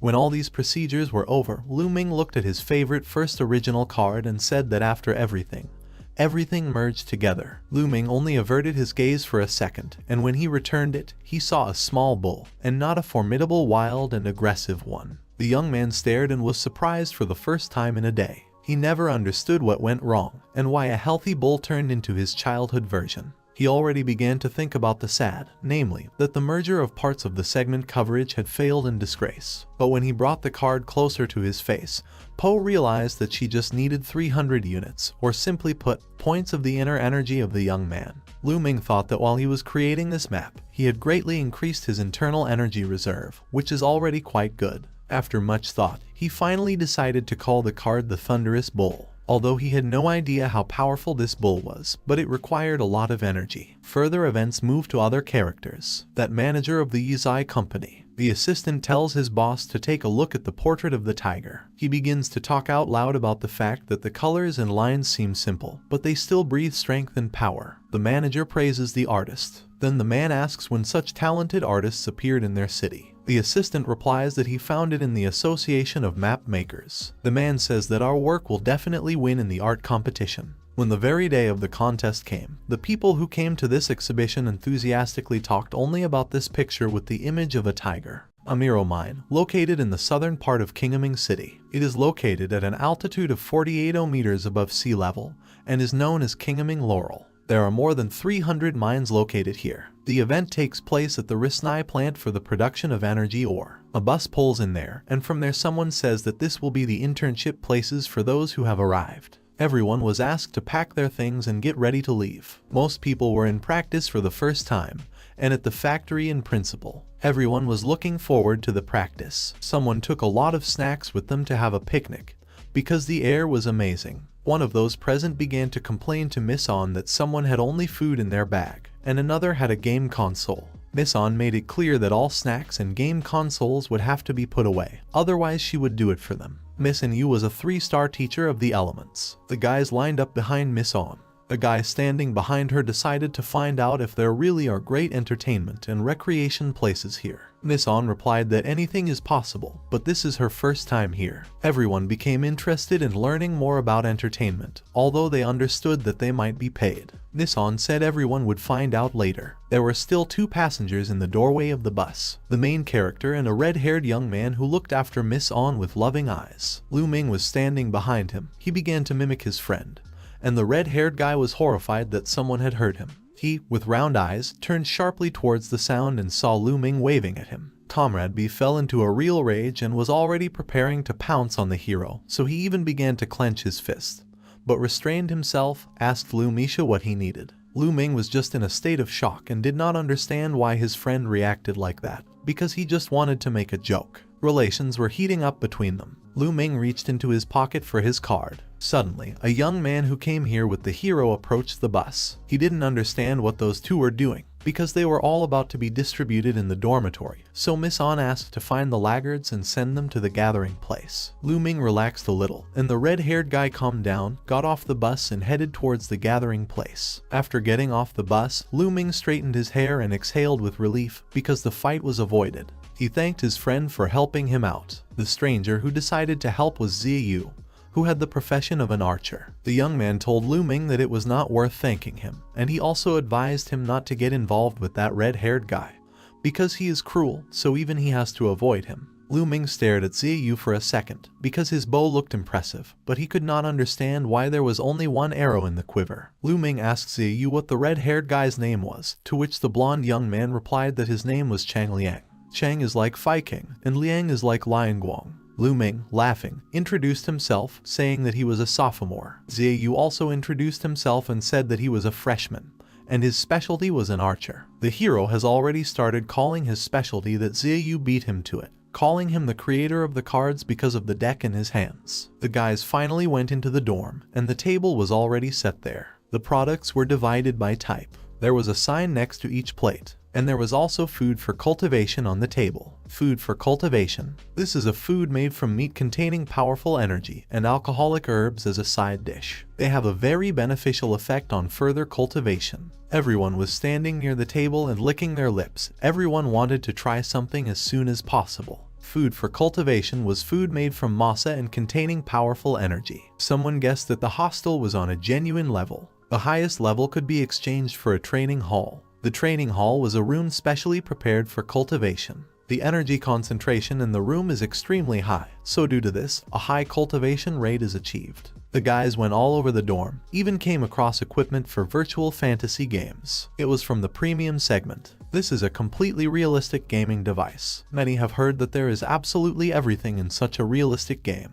Even the legendary hot girls. Suddenly, someone snapped his fingers and attracted all the attention of the students. The man began to tell that their Risnai plant is striving to harmonize management, and for this, students just need to exchange energy stones extracted during the internship. For every 100 grams, students received special points. They could be exchanged for all kinds of entertainment. He also motivated those present by the fact that the more they work together, the more they will be able to get. Because there were no restrictions. He stretched out his hand to the aisle and said that as long as the students have enough glasses, they can enjoy anything. All the guys were very happy because their task was very simple. All they had to do was dig. Someone even wanted to blow up the mine and squeeze all the ore out of it. The only ones who stood aside were Ziyu and Ming. Ming, stroking his chin, called everyone a bunch of newcomers, and Ziyu looked at his friend in surprise. Ziyu said that Ming looks very calm. Apparently, he had been here before. Ming gasped at his comrade's guesswork. The hero confirmed that Ziyu's guess is correct, because she came here earlier when she was a freshman. He also noticed that Ziyu also looked very calm. The young man replied that he was just pretending to be calm, but in fact his heart was already beating like crazy. His grandfather said that as a real man, Ziyu should not be afraid even if Mount Tai collapses. These words surprised Ming. Ming is very wary, because he does not understand what Ziyu is talking about, but it seems that he has a well-developed intuition, so he seems suspicious. The hero decided to stay away from Ziyu, so he turned around and went about his business, because no one should know about his intentions to steal the mine, because otherwise his whole plan would fail miserably. The next day, Miss On was standing on a hill. She was talking about their first day of mountain practice starting soon. Their task will be only one thing: to dig a mine. All the students stood around and, picking up her words, began to repeat after her, raising their shovels and picks. The trucks were heading into the mine tunnel at number 59. Inside, the mine is divided into two zones. The one above the ground is a mining zone, and the one below the ground is a zone with many intricate mines intertwining with each other. The zone under the ground is really by no one. It has not yet been mastered. Students began to earn points. Everyone took pickaxes and began to hammer light blue glowing stones. Chang Liang tried the hardest. In just one morning, he managed to dig up a whole bag of energy stones. Someone thought that more than a dozen talents were needed to be successful in resource extraction. Chang Liang replied that his friend was not so bad either, and he looked out of the corner of his eye in the direction of the young man eating instant noodles. The red-haired youth said, looking at Ming, that he, being a sophomore, was just a jerk. No one understood why he was eating noodles, so it was assumed that he was worried that he would not have enough strength to dig up as much as the others. The young men were not even sure that Ming had dug up at least something, and another reported that he had seen the hero and how he was playing with a piece of iron 2 hours ago. They made a general conclusion that Ming is not himself. Chang Liang, moving towards the exit, said that he had enough energy stones to exchange them for food for cultivation. The others decided to go to the exit too. Someone added that they were not going to exchange stones for food for cultivation, but a large portion would be enough to satisfy hunger for a long time. Someone also said that those who have not dug up a stone should worry about food. Someone suddenly came up to Ming and said that he really hadn't dug up a piece. That someone was a cute green-haired girl. Ming scratched his head and said that he was a little ashamed because he was not particularly good at this kind of thing. Then the girl suggested that Ming has poor control over the energy of the stone, which is why she feels bad. She says that at first she had the same thing, but the more worried she was, the more often she blacked out. She advised him to calm down so that his concentration would get better at times. For example, he may think of something good to calm down. The hero gasped from misunderstanding. The girl held out 2 glowing stones and said that she would give him these 2 pieces so that the hero could go and buy himself something to eat. The young man was surprised, but did not forget to thank the girl. She turned around and walked away, and then waved to the hero, saying that he would try tomorrow and then he would definitely be able to get some ore. The main character, looking after her, was delighted with the girl's act, so he called her beautiful. He got up from the floor, putting down 2 pieces of blue ore. Then he straightened up and breathed a sigh of relief because finally all the people had left. Now it's time for the show. Saying these words, the hero began to stretch his hands. Suddenly he rushed from the spot, grabbed the crystal and said that this morning he noticed that to absorb the energy from the stone, just touch it. Sitting down, he continued to analyze. If one touch is enough, it means that he does not need to dig out the crystal, because you can draw a simple map that will absorb energy. He immediately began to draw cards with the image of an energy crystal, and after a while there was already a whole mountain of them. Drawing more and more, the hero realized that after creating a certain number of cards, he could move on to the next step, and then, using the energy of the cards, he would be able to replenish his own energy. Then he will be able to draw Thunder Bowl cards with a complex pattern. Eventually, he can turn the energy of the stones into cards, and then absorb this energy, and then create the Thunder Bowl cards over and over again. Exhaling, the hero, holding a small number of cards in his hands, said that all this was incredible, because those cards were nothing other than the Thunderous Bull cards, which he was able to create in just a couple of hours. Also, after absorbing a large amount of energy crystals, his own energy reserve rose by more than 30 points. From such joy, the hero could not restrain his laughter. Suddenly someone came too close to the hero and he, noticing people in work clothes, was incredibly surprised, because no one was supposed to know about his idea. A brigade of a man in hard hats passed by Ming,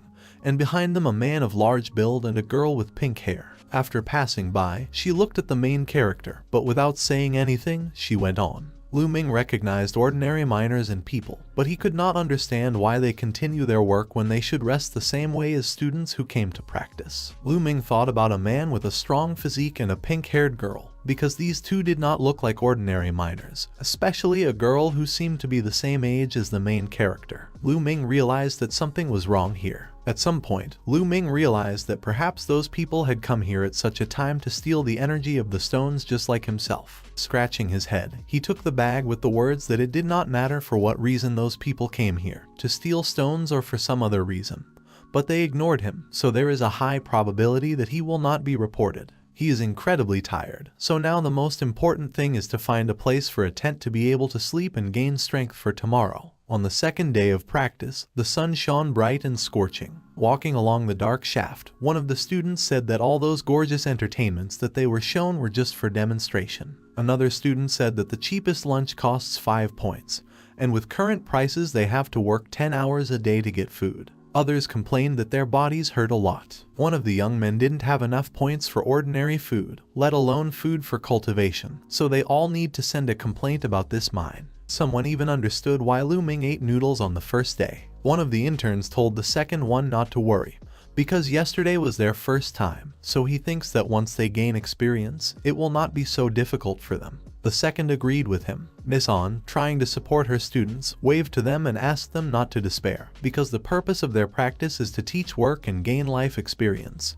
so you only need to go forward. Chang Liang clenched his fist, a flame appeared in his eyes, and all because he completely agrees with Miss N, because they are here to improve their physical qualities, and not to be idle. He asked everyone to get to work. There was silence after his words, but all the students picked up Chang Liang's mood and started shouting that they would only go forward. Running straight to the crystals, they shouted that today they had to dig twice as much as yesterday, and someone even said that they would dig 3 times as much as yesterday.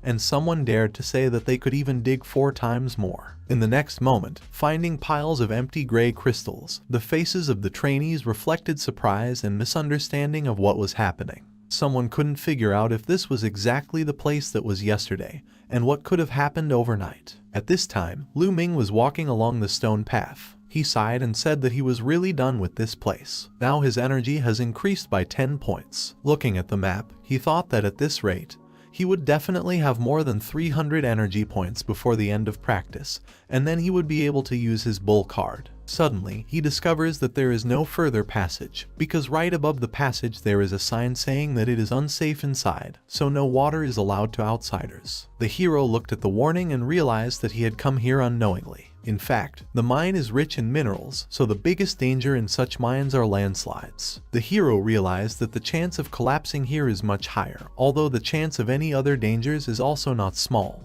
After thinking about whether he should go inside, he still heads straight to just look around. Walking through the cave, the hero saw only darkness and heard water dripping from the ceiling. He realized that the cave was actually gloomy. To avoid collision with workers, he can only go through various forks, avoiding the main roads. Lu Ming doesn't know how long he has been walking for, however, he still doesn't see the mine. He does not understand what to do, and thoughts of returning creep into his head. Suddenly he hears someone rustling and his whole body is covered with goosebumps. Turning around, he sees an orange tent and a tin can rolling out of it. Involuntarily, he thought, looking at the tent, that there might be people there who decided to just relax in the middle of a gloomy and damp cave. Coming closer to the tent, Lu Ming asked a question about those present inside, and then decided to unzip the zipper to look inside. What he saw plunged him into the deepest shock. Inside were the girl who helped him by giving him 2 crystals, as well as his friend Zhang Xiaoping.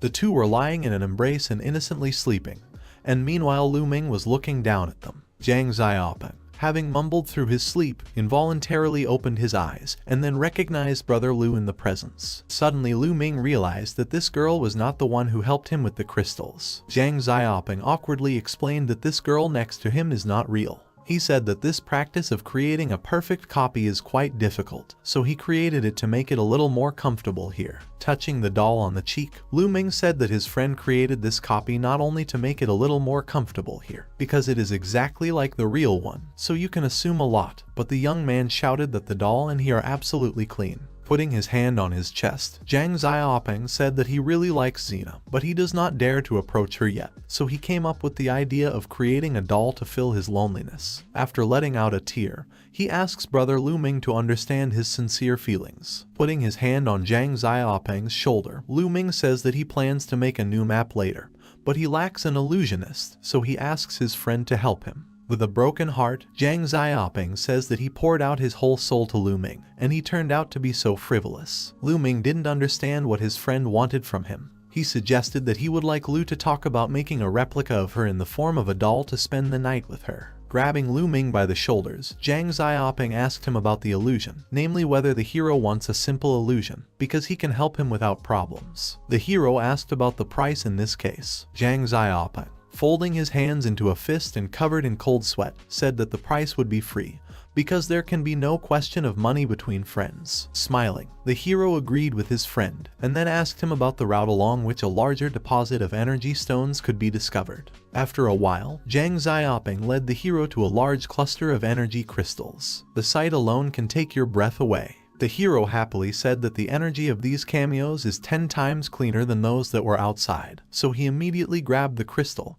and felt all the energy of the stone alone. Lu Ming realized that with so many stones within 2 days, his goal of 300 points could be achieved, so from now on he would train in creating maps and no one would interfere with him. Zhang Xiaoping warned his friend to be careful because he might be found by a miner, because this place is close to the next mining zone. Workers in these places work 24 hours a day, so you need to be very careful. At this time, a huge drilling machine was making a hole right under it. All this was observed by a man of large build and a girl with pink hair who appeared earlier. In the neighboring zone, drilling operations were taking place. The workers dug to the designated point, but there was nothing there. The girl with pink hair said that we need to keep digging. The workers were against it. The maximum safe depth has been reached. If they continue to dig down, then this can lead to an imbalance in the support points of the mine, which can lead to a collapse. The pink-haired girl went to blackmail. She said if he refuses to work, he won't even get a penny. The worker was indignant. He did not understand how people could be used like that and risk their lives. After all, they agreed, but the girl replied that the higher the risk, the better the reward. She also said that if they continued to dig, she would pay them 5 times the agreed amount. The worker was very surprised by this statement. The 4th day of practice. The students are already tired of working. They decided that they would rather starve than dig this damn energy stone. Someone said that this was the worst period of his life. They cursed the company for 3 days during which they had not eaten. This on came to check. The woman asked if anyone had seen Lu Ming. One student said that he had not seen him yet today, and the second, remembering how he ate instant noodles, said that maybe he had already escaped, unable to withstand the load. The woman, putting her hand on her log, sighed heavily and said that perhaps it was all her fault. This work practice was her first, but she didn't think it would be so hard. At this time, Ziyu and Chang Liang were walking around the mine. Chang Liang said they shouldn't walk in this area, so they had to go back. He asked Ziyu if he really hoped to find Lu Ming here. Ziyu replied that he wasn't sure what hit Chang Liang. However, he added that they had checked all the places except this one, so Lu Ming should definitely be here. Chang Liang told Ziyu not to leave him alone because he didn't want to get into trouble with Miss. At this time, Lu Ming was still near the stones and counting the number of his cards. At some point, their number reached 300 and he jumped up from his seat, rejoiced at the completion of his business. All this took him 4 days, but the base energy finally reached 300 points. The hero was delighted, calling himself a genius. Looking at his Thunder Bull card, he realized that now he could finally use it. Just as Lu Ming wanted to use the card, Chang Liang and Ziyu appeared behind him. They were very happy to see him. Ziyu waved sweetly at Lu Ming, who in turn froze with round eyes. Chang Liang said he immediately realized that Lu Ming was a bad guy. He asked, pointing at the hero with his finger, if he was really trying to decorate all the stones. Ziyu looked at the upstart with disdain. Lu Ming went into shock, but tried to quickly come up with an excuse, scratching his head at the same time. He called this situation a coincidence, because he assumed that Ziyu and Chang Liang were also lost. Chang Liang asked Lu Ming to shut up and stop acting like a fool, because he was caught stealing stone in accordance with Section 1356 of the Minerals Act. He involuntarily approached Ziyu and asked if he remembered how the law was interpreted further, but Ziyu simply looked away and remained silent. Suddenly he spoke up and said that Article 1356 stated that energy mines are state property, and any person who carries out mining, seizure and theft without permission, regardless of the volume, is subject to punishment, which is characterized as a crime of theft of state property. Lu Ming, having closed his eyes and waved away, did not understand what his comrades were talking about now, because they have no evidence that Lu Ming stole stones. Reaching into his pocket, Ziyu said that he had proof, and then showed the camera with the words that he foresaw Lu Ming's lies, so he recorded the whole process of theft in high resolution from a distance. Lu Ming, looking at the camera, could not believe that he had been caught by these troubled guys. He didn't understand how they knew if they accidentally stumbled upon him. Ziyu explained that he had been watching Lu Ming since the very first day. After listening to him, he realized that Lu Ming was well aware of their practice, after which Lu Ming disappeared. This has already attracted Ziyu's attention. He had a very good intuition. Later, when he was engaged in mining, he discovered that the original mining sites on the outside mostly contained empty stones, which amounted to about 15%. He said that Lu Ming is really smart and knows how not to attract attention. Moreover, the deeper the mine was, the greater the percentage of empty stones. Sometimes it reached up to 50%.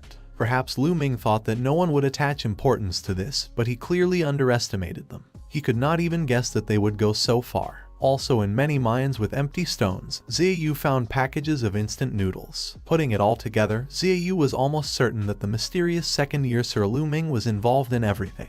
Lu Ming was furious. He tried to avoid Ziyu, but he still caught up with him. He was a very troubled man. Although Lu Ming had hundreds of Thunder Bull cards in his hand, all the energy cards were used up. However, his base energy of 300 points is enough to use one card. The hero didn't care, because if he screwed up, he would be put in jail, so he had to take the phone and destroy all the evidence. Lu Ming took out the card, held it up, was about to use it, but did not have time. Ziyu took out his phone, found the video, and clicked delete. The video has been deleted from all devices. Ziyu turned over the phone, and showed Lu Ming an empty folder without a single proof. Chang Liang stood in disbelief, just like Lu Ming. Chang Liang didn't understand what the hell was going on, what they were doing this way for. Ziyu said that his intuition tells him so, and so far it has not let him down. Chang Liang was angry. He couldn't believe it was just a matter of intuition. Ziyu said they shouldn't send him to jail yet. Chang Liang threatened to tell Missen everything, but this time Chang Liang had no proof, but he didn't care. Chang Liang turned around and was about to leave when suddenly stones began to fall from the ceiling. While Chang Liang and Ziyu didn't understand what was going on, Lu Ming quickly grabbed his briefcase and headed to run with everyone. Lu Ming said that you need to run very fast, as the mine could collapse at any moment. If they can hurry, they will have time to reach the safe zone. Oddly enough, this rockfall was felt no less from the outside. On the radio, all the workers were passing news to each other that the mine would soon collapse, and they needed to get out as soon as possible. Some were already lying under the rubble of stones. Someone was killed to death. Someone may have been lying alive under the rubble. One of the workers came to the boss and said that Chang Liang, Lu Ming, and Ziyu were doomed to die. A picture formed in the boss's head. He understood why they were forced to dig here. The girl with pink hair and her tall friend were the only ones calm. They were discussing that the location was really right, and what they needed was really here. They finally found them. Everyone stood with surprised faces. They found the gate. Lu Ming, Ziyu, Chang Liang ran with all their might. It was necessary to hurry because the mine was about to collapse, while it was also necessary to beware of stones falling from above. Chang Liang decided to express all his lack of weight. He had a premonition that the place would collapse. He blamed Lu Ming for everything. He was counting because he was trying to steal the stones. Lu Ming immediately made it clear to him that he had nothing to do with it, because he didn't even use a pickaxe. Chang Liang didn't care. He wanted to tell Miss and everything when they met, but Lu Ming preferred to get out of there alive first. The hero thought that stealing energy stones was not an easy offense. Besides, Lu Ming was not completely sure whether Ziyu had deleted the video from his camera. He thought Ziyu was completely unpredictable. Lu Ming hoped that Ziyu would not blackmail him at the most inopportune moment. At this time, the boss, looking at the phone, decided that it was time to pay for the work. He wanted to discuss how they would share the found treasures. The girl with pink hair was indignant. The workers explained that earlier they had not said that they were going to dig up treasures. Now they need to discuss this point. They can all be killed if the two brothers find out. The girl and the guy made it clear that there was no treasure there. What was inside would be useless to them. The boss said that the gate hadn't opened until now. How would they know what was there? In any case, the boss said that they couldn't ignore their question. Otherwise, they would have to publish the news that treasures were being dug here. He believed that many people would be interested in this. The girl with pink hair sighed and told the workers to do whatever they wanted. The boss was surprised. The man said that he could really do anything. The guy who was with her asked if it was true that she would let him do it. In an instant, the girl stops and then orders her companion to kill all the workers, one by one. Her partner, a little wrinkled, understood the hint of the girl and said that it was a great idea. The guy stretched out his hand over the worker. The man started shouting that there were much more workers, and they clearly outnumbered him. The partner of the girl with pink hair grabbed one of the workers by the head and began to squeeze her gradually. He lifted it in the air. The phone fell out of his hands. The worker has already asked for forgiveness.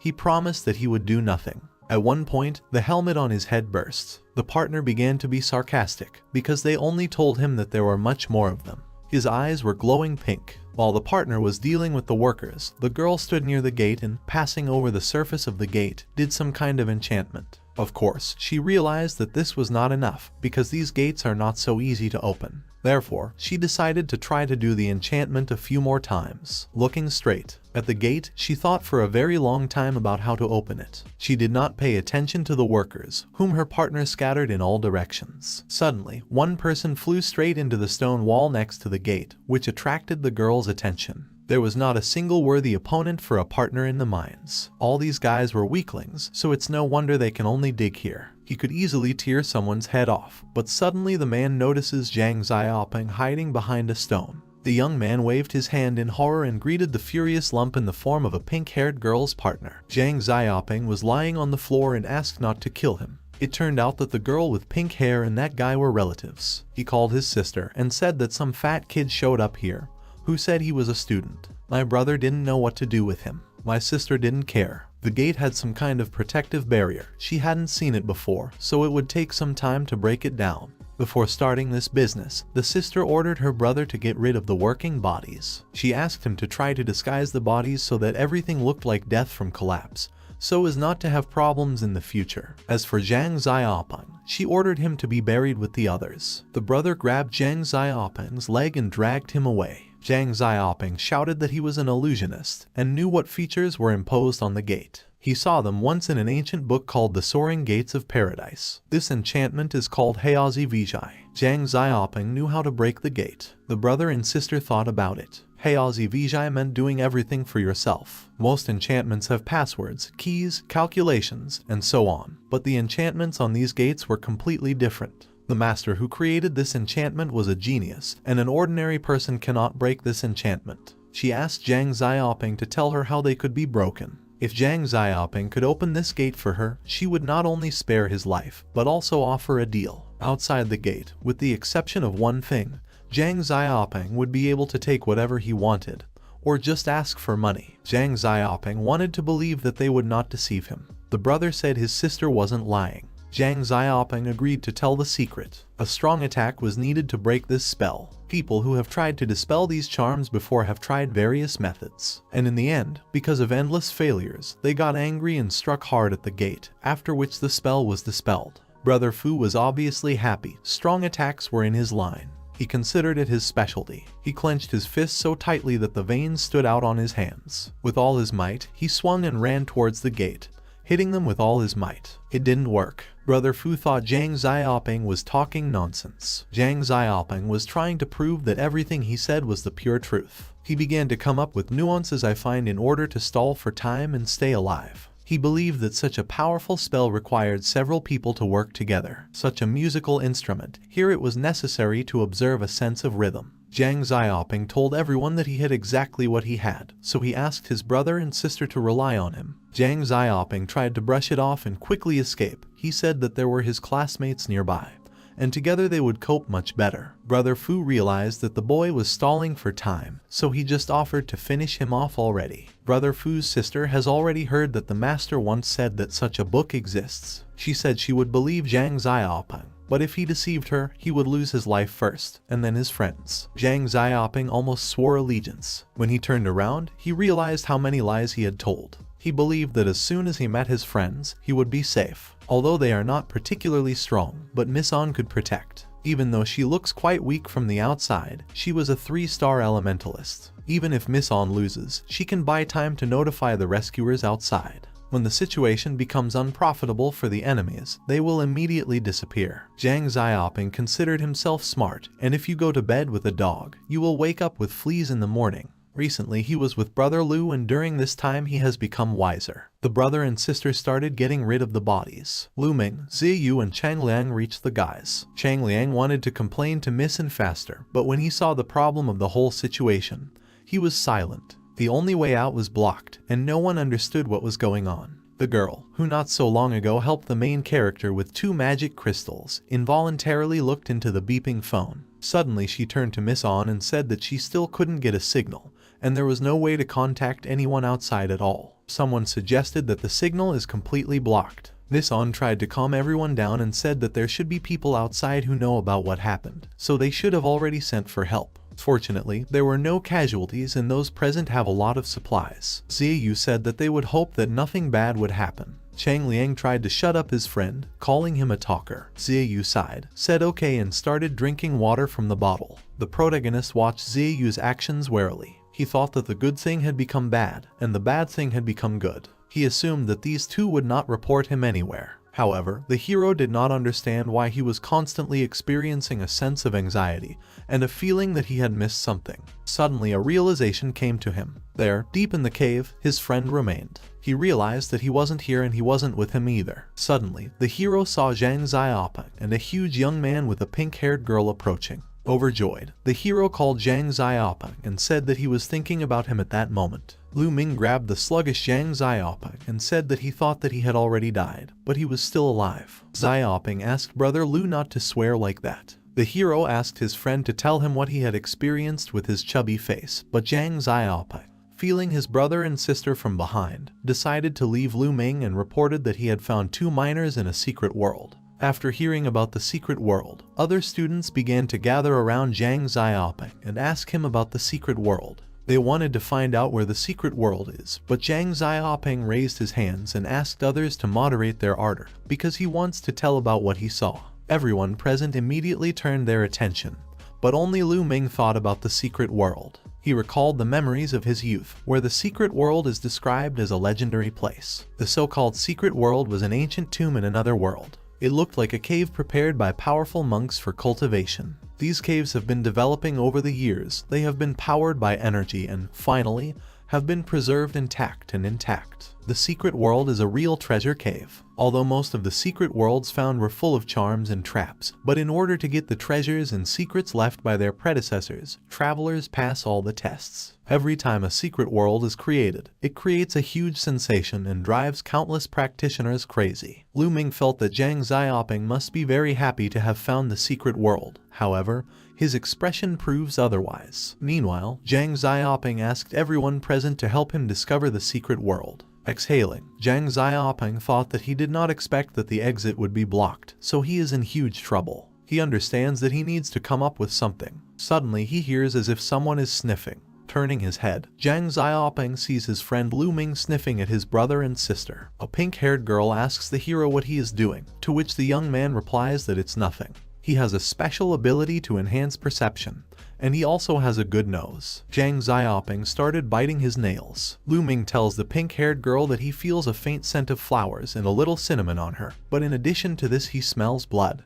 Everyone paid attention to the sister and brother at once when they heard about the smell of blood on the girl's body. The miners wondered why the girl smelled of blood, as well as how Lu Ming smelled it. Apparently, he has a dog's nose. Another man said that there was nothing surprising in the smell of blood, because the miners with whom they were together were crushed to death. However, another man noticed that there was no blood on the girl herself. Zhang Xiaoping looked at brother Lu and thought that he wanted to be killed on the spot. Someone even dared to suggest that everything looks suspicious, since 2 workers were killed, but the only brother and sister are in perfect order. Lu Ming does not pay attention to the girl's shaking fist and asks her, calling her a beauty, to explain why she smells of blood. Suddenly he looks at her face and sees an unbearable thirst for murder that comes straight from her eyes. Suddenly, the girl makes a bow, which surprises Lu Ming. He apologizes to everyone present, saying that she has a period of women's days. After a short silence, one of the miners shouts at Lu Ming that he has deceived everyone with his improved perception.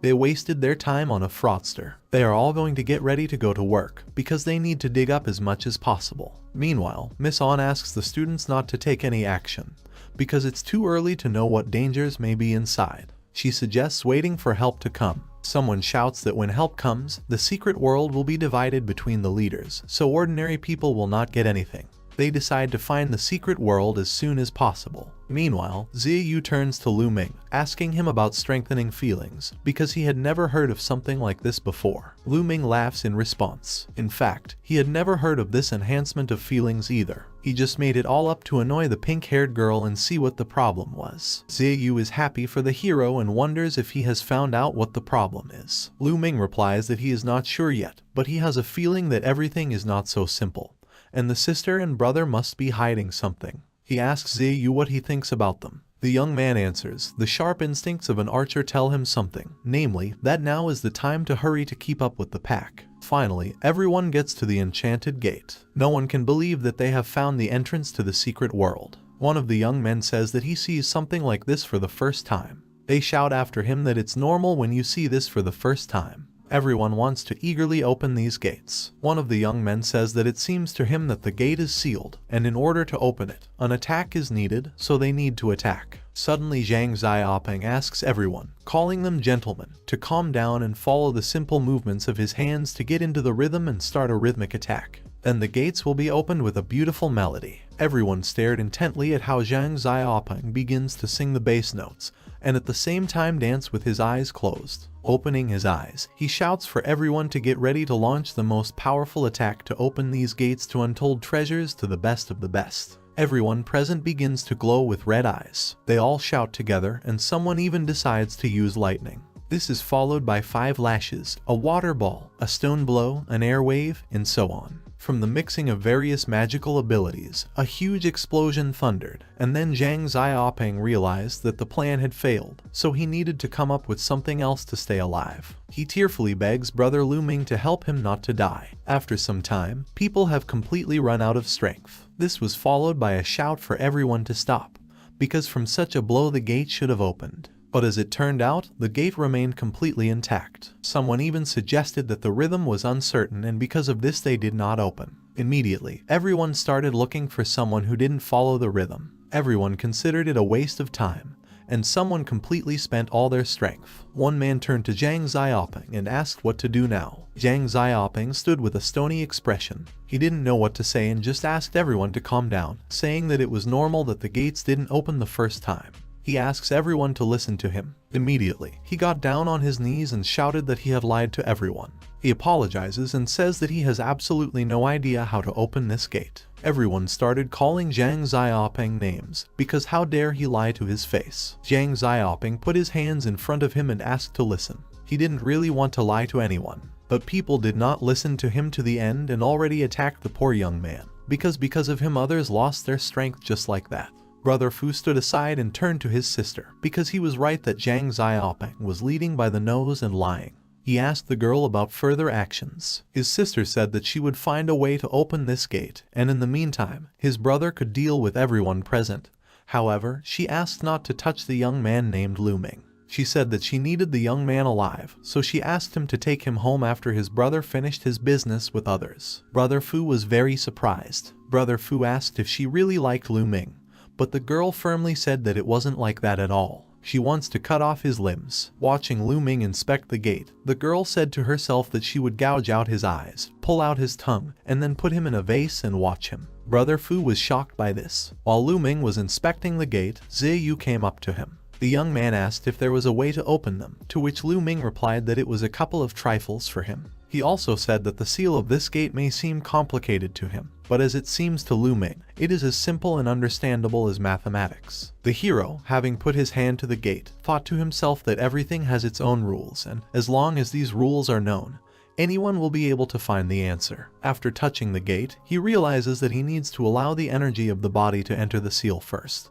and then he needs to follow the path of the seal to figure out its structure. He understands that the spell in front of him is not a spell, but most likely some kind of data, and this data, in turn, is a simple task for him, an experienced programmer. He finally found the answer. At one point, Ziyu, turning his head in different directions, realizes that Ming disappeared very suddenly. After catching his breath, the hero, who is in an unknown place, decides to look around. He doesn't understand what happened and where he is. He reflects on the fact that the so-called enchantment is just a portal, and having solved the puzzle, Ming started the mechanism and was teleported to the secret world. If that's really the case, then he's here alone right now. Suddenly he realizes that all the treasures in the secret zone belong only to him. It also comes to the realization that he is now a damn rich young man. He starts dancing with joy, saying that it is the first month of the lunar year and his first day in the new year. Without noticing what is happening, he wanders into a real maze. Walking through the maze, he notices that there are high walls everywhere.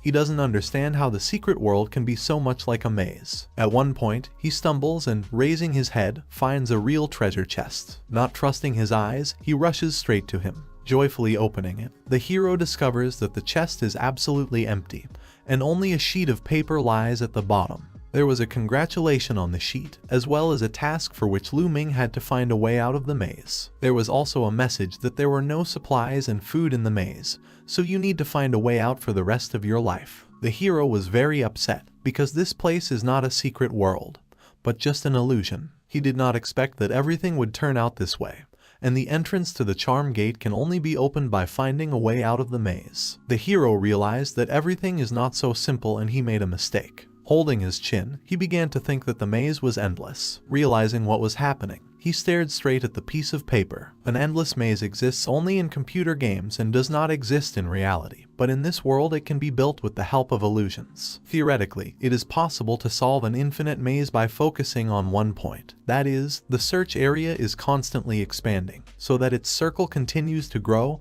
and eventually a way out will be found. The time to search for an exit depends on how far you are from the central point.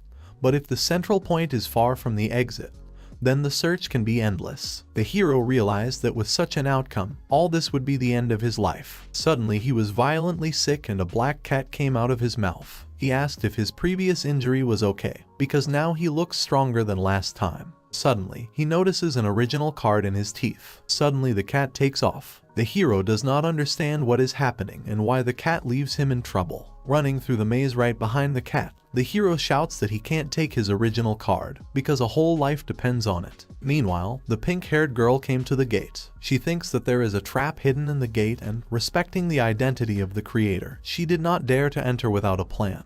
But Ming suddenly disappeared. She assumed that the hero had set off a trap. She says that the so-called attack of the fat man was originally the most successful way to overcome the barrier, but it is obvious that the strength of these students is enough. After all, the person who created this gate in the world beyond it is a legend. She does not understand what to do and whether it is worth risking and going into an unknown trap. Suddenly the gate begins to glow. Meanwhile, Zhang Xiaoping is shouting to everyone that he was forced to lie to them all and all their energy was wasted. Zhang Xiaoping was about to tell who made him lie to everyone, but suddenly a huge shadow belonging to Brother Fu hung over him, when suddenly someone pointed a finger at the gate and said that it was opening. Suddenly, everyone turned towards the gate, and it really opened. All the miners present prepared to run for the start command. In an instant, they all ran towards the open gate. The pink-haired girl, not paying attention to the others, was thinking about why the gate opened so suddenly. She even assumed that Lu Ming had done everything. Meanwhile, on the other side, Lu Ming was reaching out with plump lips to his black cat, saying what a lovely and cute kitten he was. On his knees, he tells him that he thought that the cat would leave him, but it all turned out to be a big misunderstanding. Then he asks his companion about how he found out that the exit is here, and also asks if he has been here already. The hero also asks the cat to give him the card. On his knees, he says that later he can buy a cat a fish, and there are also all kinds of canned food, catnip. But, in any case, he will buy him anything he wants. When the hero offered the cat to buy a little kitty so that she would always be with him, the cat got angry and hit the hero in the face with his tail. After entering the gate, the miners were surprised that the secret world is very dark.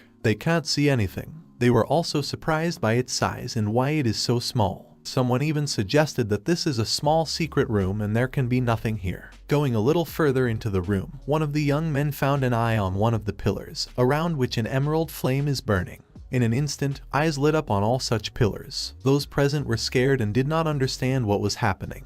They were suddenly blinded by the bright light of lanterns. Suddenly, one of those present saw in the back of the room a huge paw of some lizard. This paw held an unusual object with a crystal crescent. An unusual object turned out to be a map. After examining it, the guys realized that it was very unusual. Someone suggested that there should be a reverse side on this card. Looking at it closer, the young men realized that they had never seen such a pattern, and its color and texture are very unusual. Someone suggested that this is a legendary card and it should bring a lot of money. Rallying together, the guys wanted to quickly take it and sell it as soon as they got out of here, and then divide the money equally. This compensation is enough for an internship in the mine. Suddenly, Brother Fu came up behind them. He grabbed one of the young men by the head and knocked him to the ground, saying that he had no right to touch this thing. Everyone present was in shock and did not understand what was happening.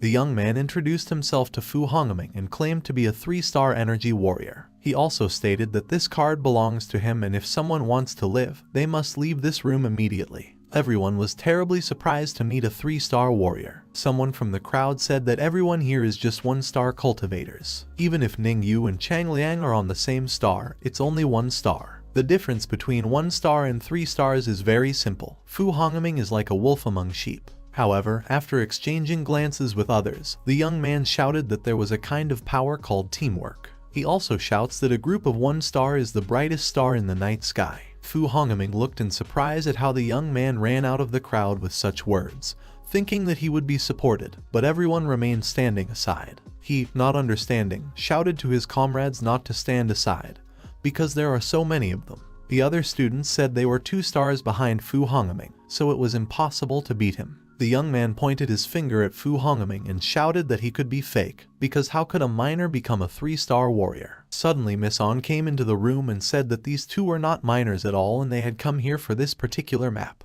Everyone present immediately ran to Miss N. Miss N is a real 3-star elementalist. They started complaining to the teacher that Fu Hongming was hurting them. Miss On straightened her arm and ordered all the students to stand behind her. Fu Hongming put his hand on his face and said that he was very inattentive and did not notice the 3-star elementalist. Miss On said she found miners who appeared to have been killed in an accident, but almost all of them had a head wound. She asked Fu Hongming if it was related to him. Taking off her glasses, the girl said that specialized inspectors should deal with such things, so it's not in her competence, but Fu Hongming kidnapped and intimidated her students. Miss On, angry, said she would not forgive such behavior. Her eyes lit up with a white light, and a blue pattern appeared on her face. Fu Hongming, opening his hands, said that he would like Miss On to open the gate first.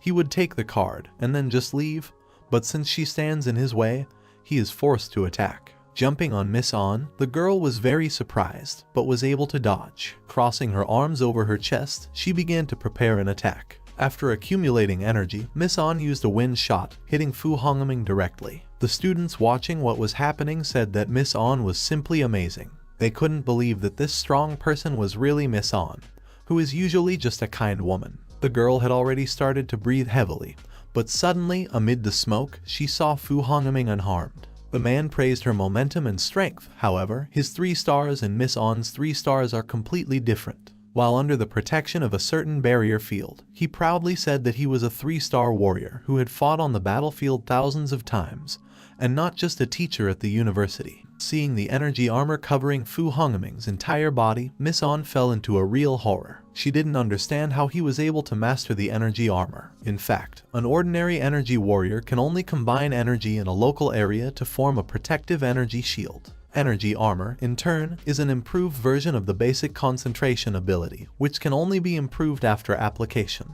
The energy armor covers the entire body completely for full protection, so it's very difficult to deal real damage without a powerful one-point attack. But Miss On's attack was of a different type, so things are very bad. The girl thought that although there were people among the students with a single-point attacking ability like Ziyu, but this would definitely not be enough to damage Fu Hongming's armor. The girl was trying to come up with a plan to protect her students, when suddenly Fu Hongming's huge hands took her by the head. The man lifted Miss On right off the ground. He began to press on her face and laughing loudly at the same time. Fu Hongming said that on the battlefield, your life can change very quickly, so here you either fight or die. He started shouting that he would tear off Miss On's head. All the students watched in horror. Suddenly, a scream was heard somewhere from the side. Chang Liang said that when he first started going to school, everyone laughed at him because of his appearance. He was depressed, but only Miss An patted him on the head and told him not to think about the opinions of others. He continued, putting his hand on his hair. Miss An said that if Chang Liang is strong enough, then no one else will dare to laugh at him. But on the contrary, they will respect and appreciate friendship with him. Pulling off his wig, he declared that these words belonged to Miss On. It was she who allowed him to continue doing himself, so he became one of the best people in the group. Throwing the wig on the ground, he declares that Fu Hongming has no right to treat his Miss An in front of him like that. Showing his excellent bald head, Chang Liang shouted for Fu Hongming to die. The rest of the guys started running away because Chang Liang had gone crazy. Everyone closed their eyes at once. Zhang Xiaoping asked Ziyu what had happened. He put on his glasses and asked the young man to close his eyes faster. Suddenly, Chang Liang's eyes and mouth began to glow brightly. Ziyu remembered that when Chang Liang is very angry, he can rage and fall into unconsciousness, so he can do something terrible that he can't even control. Ziyu, looking at his classmate with glasses, said that such a phenomenon is a genetic inheritance of the element of light, which belongs to his family. The young man remembered that Chang Liang had sent the master to the hospital with such force. In an instant, after shouting something about a special effect, everything around Chang Liang began to glow with a snow-white light. After finishing his reception, Chang Liang fell down without being able to move. Everyone was standing around with their eyes closed. No one dared to open them, so everyone wondered if he had finished or not yet. Ziyu took off his glasses and, looking around, realized that Chang Liang's technique is incredibly strong. But it has a fatal flaw, because if you just close your eyes, there will be no damage, so Ziyu is the first in the group, and Chang Liang is the second. Looking at Fu Hongming, Ziyu was surprised that he did not understand this move, so while Chang Liang attacked Fu Hongming, he did not close his eyes. However, Fu Hongming suddenly opened his eyes, which surprised Ziyu because it seems that Chang Liang's technique did not work. Suddenly, Fu Hongming started coughing up blood and shouted what kind of trick it was that actually penetrated through his armor and hit him directly. He realized that he was able to close half of his organs with energy in time. Otherwise, his brain and all his internal organs would have received great damage. At that moment, Ziyu grabbed his single arrow and pulled the string, pointing it straight at Ziyu. He thought that he had suffered an internal injury, which caused the protection of the energy armor to weaken. In this situation, the best time to shoot. He shoots an arrow straight into the armor gap. Suddenly, Ziyu is overtaken by past memories. He remembered how his grandfather used to say that in a battle, it's not the enemy that matters, but you yourself. However, little Ziyu could not understand the meaning of these words. Grandfather says that an example is a lake in which everything is reflected as in a mirror. When faced with a strong opponent, victory or defeat, life or death, it's all a matter of a moment. However, in addition to good skills, it is also necessary to have a calm mind. It is a calm mind that can not only afford to wait calmly, but you can also put your whole body into action in an instant. When this very moment comes, then one step and you can become a winner. Little Ziyu told Grandpa that he didn't understand anything anyway.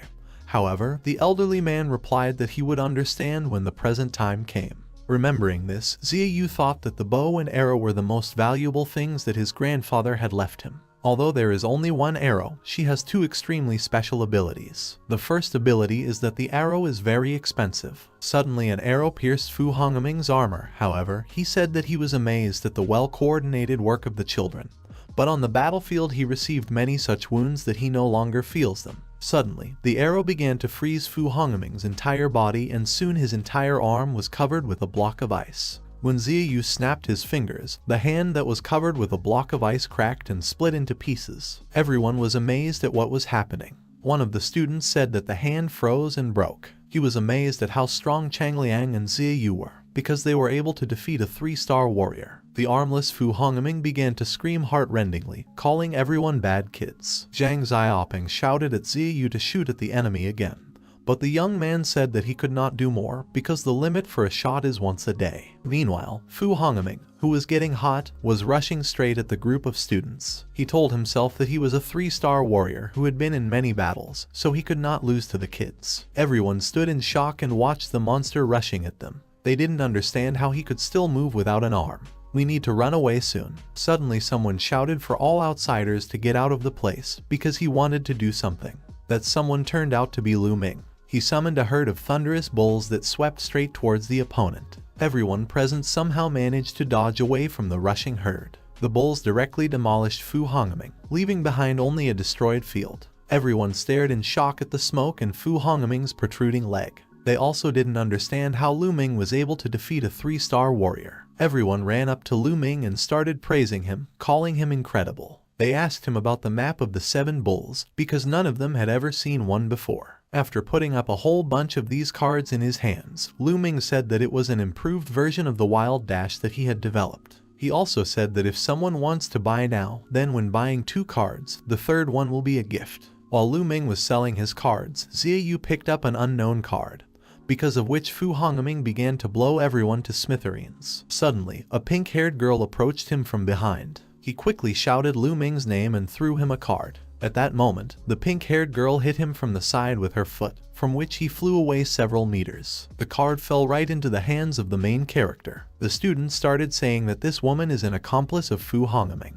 The girl knocked Ziyu down with one punch, and now she looks even more intimidating. Someone said not to be afraid, because Lu Ming has a backpack full of cards. The protagonist turned to Zhang Xiaoping and asked him about the card in his hands. The young man replied that this map was the only treasure of this secret room and that they were digging here under the guise of miners for the sake of this map. After looking at it, the hero realized that the card looks very unusual and the pattern on the back looks complicated. After looking at the map and then at the situation, Lu Ming told his friend that he would sort it all out. Poet Zhang Xiaoping should get the wounded out of here and then come back for him. Suddenly, the pink-haired girl started running straight at Lu Ming, but he put his hand in front of her and asked her to wait. He put his cards in front of her and said that card masters have a very simple way of fighting.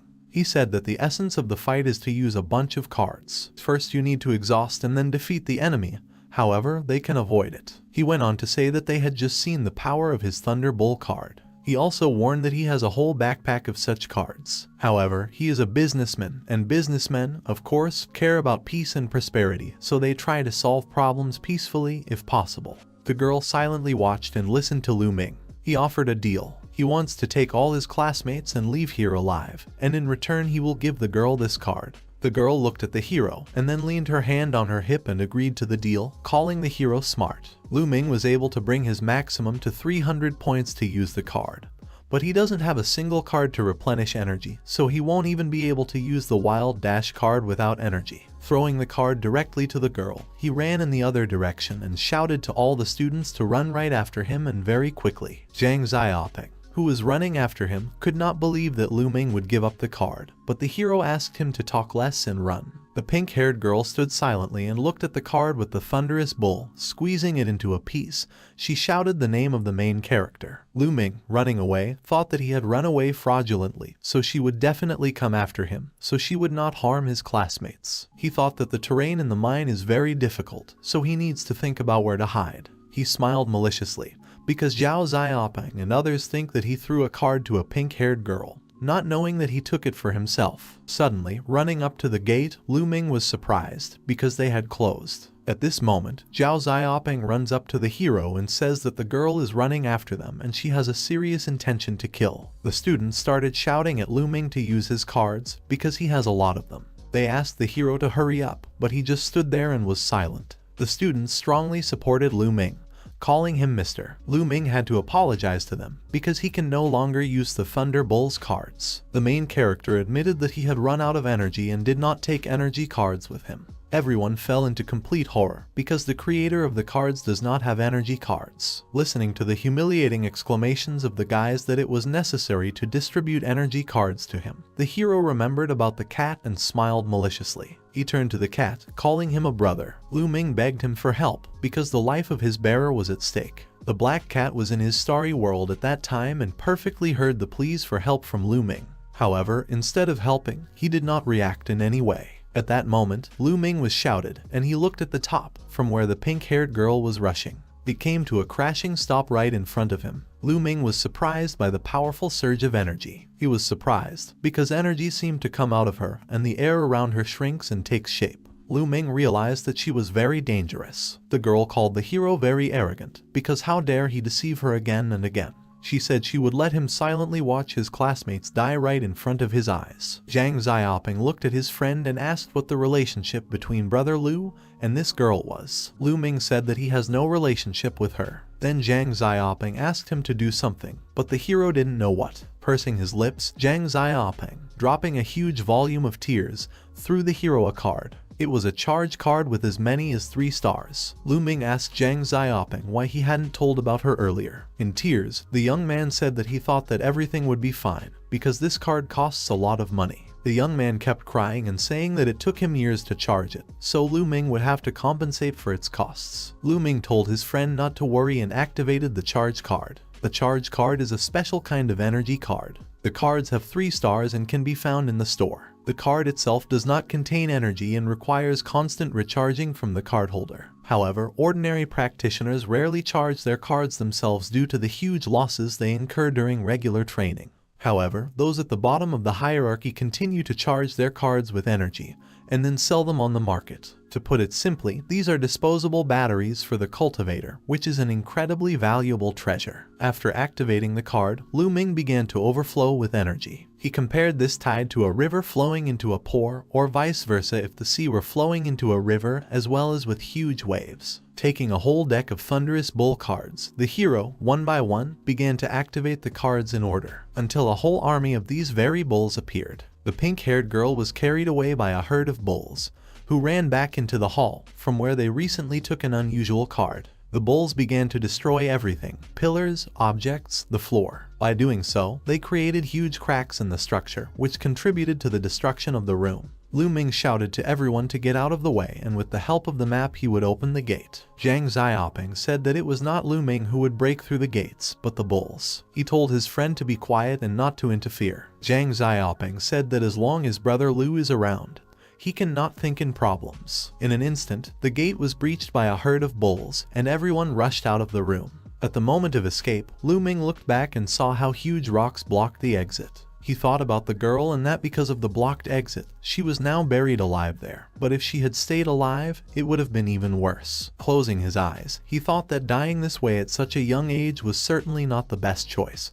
But he remembered that the card was buried, so he rushed to run. At that moment, the girl with pink hair was covered in abrasions. Somehow making her way to the exit, she was hit from above by a fallen stone. Somehow she reached her hand to the backpack from where she took out an unknown object. It was a map projection. She activated the transition card. The countdown started, but suddenly a huge stone began to fall from above. After a while, the guys almost got to the excavation site when suddenly they saw the light. They met people who were fully dressed in a suit. As it turned out, it was a rescue team. The joyful students rushed straight to them. As it turned out, they opened the passage. Everyone cooperatively asked the medics to put the wounded on stretchers. At this time, a ray was formed in the middle of some forest and a girl with pink hair appeared right in this ray. She told herself that it was very good to have a transition card in stock, because otherwise she would have died. Taking off her mask, the girl spoke Lu Ming's name and promised him that she would definitely find him and kill him. The event takes place in the recreation hall of the Department of Mines Management. Ming approaches Zhang Xiaoping, who was sitting there, and tells Tom that he almost died, but for some reason he is still sad. The young man replied so that the hero would not laugh at him. Ming guessed that his friend was still worried about that charge card. He says he knows that there was energy there that he had been accumulating for years through training, and then he wanted to sell it. The young man replies that by selling the card, he wanted to save up some money to finally buy a house for himself. These words surprised Ming very much. Raising his head, Zhang Xiaoping said that these words were just plans for the future. Ming didn't know that the financial problems of young men in this world are so complicated. The hero handed a pink bundle to a friend and said that it was for him. Zhang Xiaoping asked what the piece of paper was. The young man's eyes suddenly widened. There was a number. After the collapse of the mine, the internship was over. The next day, the students were evacuated from the mine by bus. To calm the broken hearts of the students, the school compensated with money. According to Ming's calculations, he could skip classes for a long time. The school also presented special awards to Ming, Zhang Xiaoping, Xiaoyu and Chang Liang for their bravery in the mine. As a reward, the hero received some kind of certificate. He was very angry because the schools, surprisingly, turned out to be very stingy. He threw away the gift with the words that he did not want to see him anymore. He lay down on the bed and thought that when he was engaged in projects, from requirements analysis to overhead design, each module and each function had to be written many times for reports. However, it helped him develop excellent analysis and summarizing skills. Each Thunderous Bull card has an ultra-high level of skill. Having made hundreds of such cards, the hero began to draw basic patterns very well, and the practical experience in creating these cards became enormous. He has decided that he is going to create more new decks in the coming days. He was constantly improving energy recovery rate, and transportation speed. In the dead of night, someone called Ming on the phone. He asked in a sleepy voice what was needed from him late at night. A voice was heard on the other side of the phone. Zhang Xiaoping said it was only noon. Zhang Xiaoping calls to ask how the young man will use the certificate they received as a reward from the school. Ming asks in a sleepy voice if this certificate can be used. Zhang Xiaoping says that it can be exchanged for professional training or even for a referral from the director. Ming was surprised by the value of this piece of paper and quickly ran to get it out of the trash. Looking at the certificate, Ming thought that it looked like he had not completely inherited some of his personal skills, and someday he would have to conduct a thorough investigation on himself. Then the hero switched to Zhang Xiaoping and asked about the call, because he probably didn't call him to ask what he was going to do with the certificate. Zhang Xiaoping told Ming the bad news that yesterday the school sent a group to the mine to search for the missing students. Ming wondered, because yesterday everyone seemed to have arrived in integrity. Zhang Xiaoping called the hero stupid, because all the students are alive, and the school sent a rescue team to the mines from where the map disappeared. Apparently, the real purpose of the school is this map. Zhang Xiaoping sighed and said that they would definitely find that card and they had lost 100 million. Ming was shaking all over and his eyes lit up with bright lights. He wondered if that card was really worth 100 million. Zhang Xiaoping also said that he had heard from classmates that the map was a legacy. Ming remembered that this card was in his bag. While he was looking for her, Zhang Xiaoping decided to share the good news that he was going on a date with Sinner today. In response, Ming hung up, and Zhang Xiaoping started shouting at him, because he wanted to ask for advice on what to do on the first date. Meanwhile, the young man found that unusual card in his bag. He looked at her, and drooled from his mouth at the thought that she was worth 100 million. Ming was sitting at his computer and trying to find information about this map on the internet. He was typing a query in the browser about a map with a moon pattern. Naturally, there was a lot of information about this card on the internet. The map is called the Shadow Moon Map. There are 7 such cards in total, and the hero has one of them. In the first academy, where the main character's sister studies, there is a student with 5 stars, Sword Master Wu Hongfei. He received the first Shadow Moon card and created his companion card. Trying to find out more, the hero finds his card. He learns that this card is from the Heritage set, so it is very valuable. If we interpret the heritage map, then it is used to pass on to students. This is usually the greatest legacy that great masters who have left this world leave to their descendants. The great master invests his vast experience and his life's work and other things, and then instructs the card manufacturer to make an unusual card. This map contains a lot of knowledge of our predecessors. Having inherited such a card, a person will be able to slowly learn, understand it, until he grows into a real master. If we interpret the concept of a set map, then this is a technique for creating maps, which is very scary and extremely complex. In order to divide the strip into parts, it is also necessary to make sure that the separated strips form a single whole, and will not collapse as a result of energy instability. Then these patterns are enclosed in separate cards and one technique is added. The maps that are created by this technology are extremely valuable. Looking at his card, the young man realizes that it was not surprising that his brother and sister wanted to get this card so much, because this thing has a value of 100 million.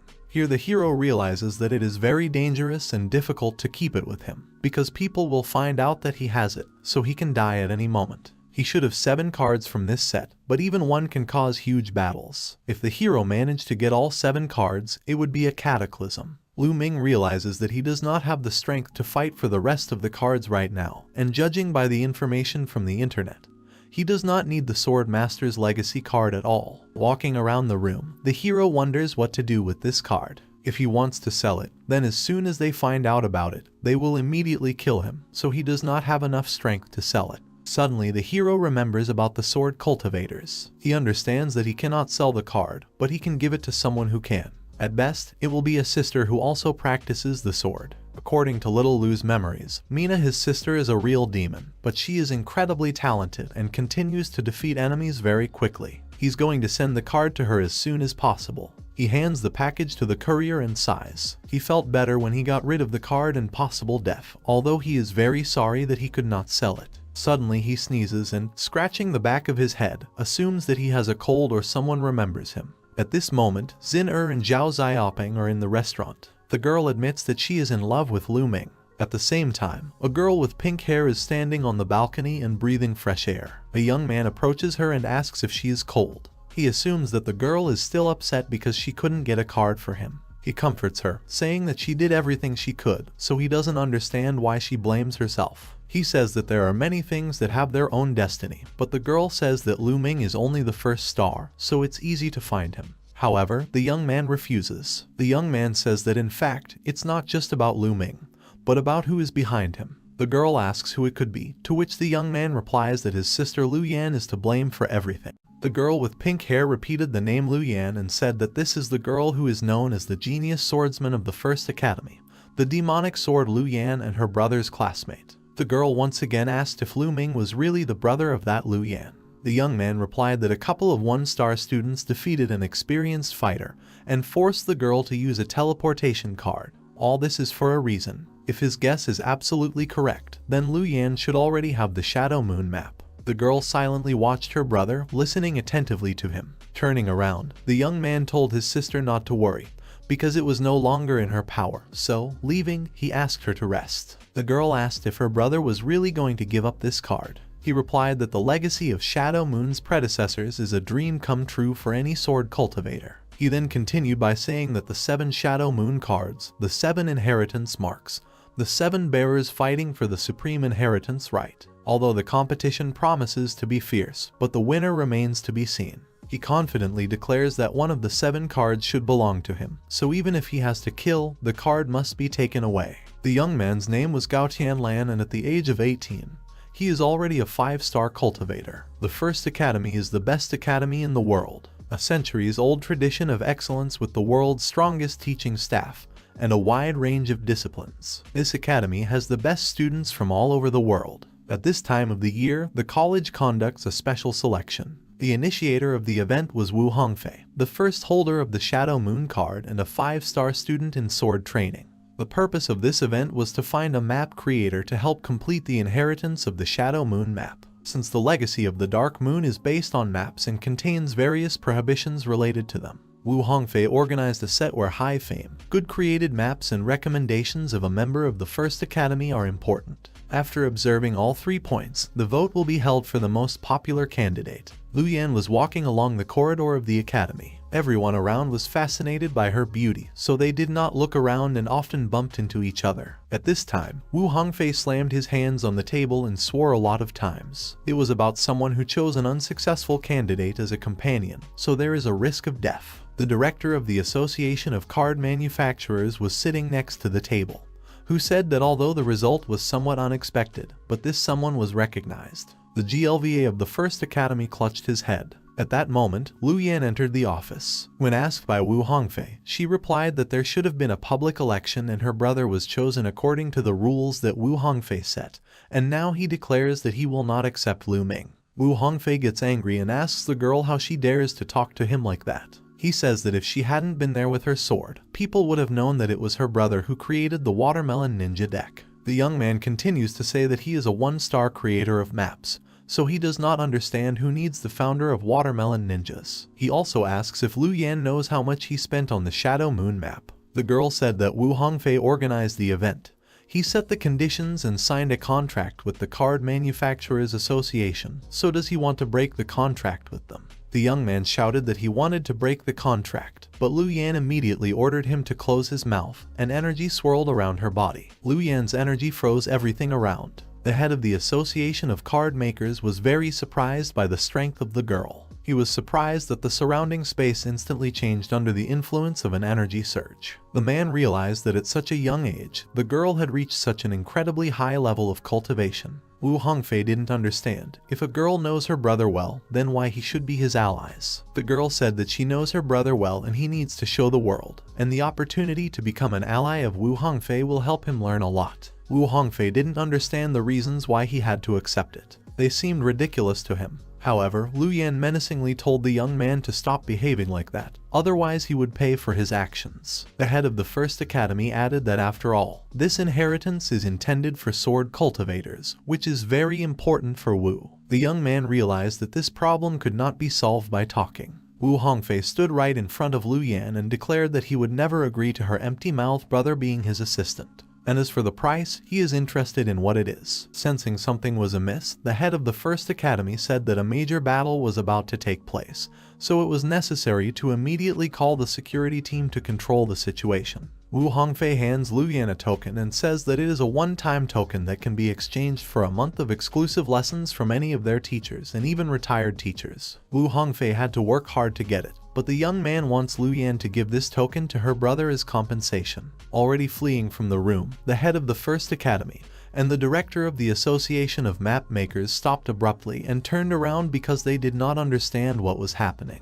Lu Yan, holding the token in her hands, called it a great thing and asked where the young man got it. He replied that it took a lot of money to buy it. The girl agreed to the terms and said that was it. She doesn't want to finish, but she will take the token for her brother's sake. The roaring Wu Hongfei was indignant because the girl said as if they were at a disadvantage. Turning around, she went to the exit. Wu Hongfei stared viciously after her. He believed that they were not finished yet, so when he accepted the inheritance, he would make her regret this situation. The girl stopped in front of the exit. She said she needed to say something before she left. Wu Hongfei asked not to blackmail him even more, but that's not what the girl reached into her pocket with the words that this morning she unexpectedly received a package with an unexpected gift. This gift was a map of the Shadow Moon. Everyone around is just petrified of this news. The girl said that from now on she will also be one of the leaders of the heritage. The girl also solemnly declares that she chooses her brother Lu Ming as her ally. From this statement, everyone around was in an extraordinary shock. The school where Lu Ming studied, although it is an old educational institution,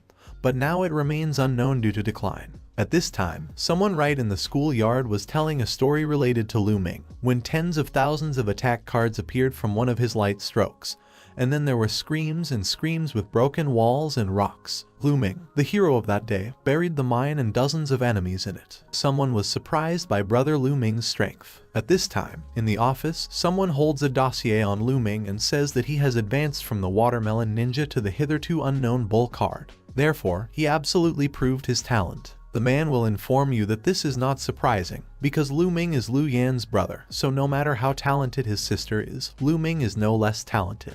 Nizan says that this incident at the mine also shows the potential of this student. This morning, Ziyu and his team exchanged their awards for professional training.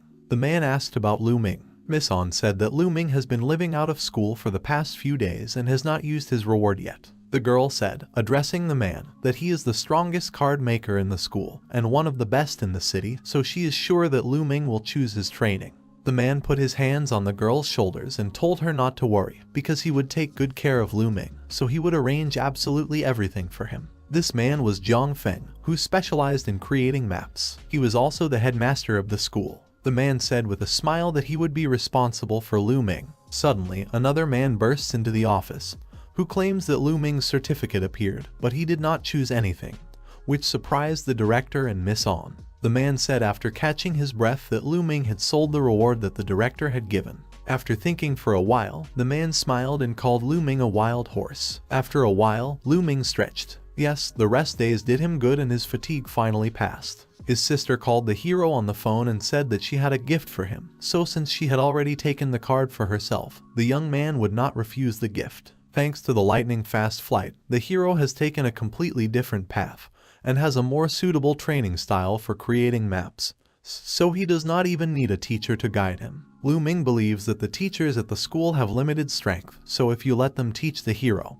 it will not help him in any way, so he firmly decided to study himself. Holding his card in the palm of his hand, Lu Ming says that the headmaster's award was sold for a lot of money, so he can use these funds for further education. The hero realizes that he continued to produce a bull card, although it can still steadily improve. However, it will take a very long time to reach the limit. The hero also thought about what would happen if 7 cards of a thunderous bull were merged together. Then what would happen? A card of 49 bulls or a card of a huge bull? The hero presented a huge bull with an axe to the advantage, but it is better to make this map faster than to sit and wait in attention. After inserting the card into the device, the young man thought that before creating the card, it must be sealed, and before sealing it, he must activate the original card at the moment of its activation before the bull appears. He wondered if it would be possible. The young man will start the device and the countdown to the activation of the cards has begun. At the end of the timer, the young man activates the thunderous bull cards. Feeling the unusual energy, Lu Ming realized that he had got a completely new card, which had a cross engraving on it. The hero looked carefully at the map and saw that the energy requirement is only 1,000 points. Lu Ming expected the new map to be more demanding.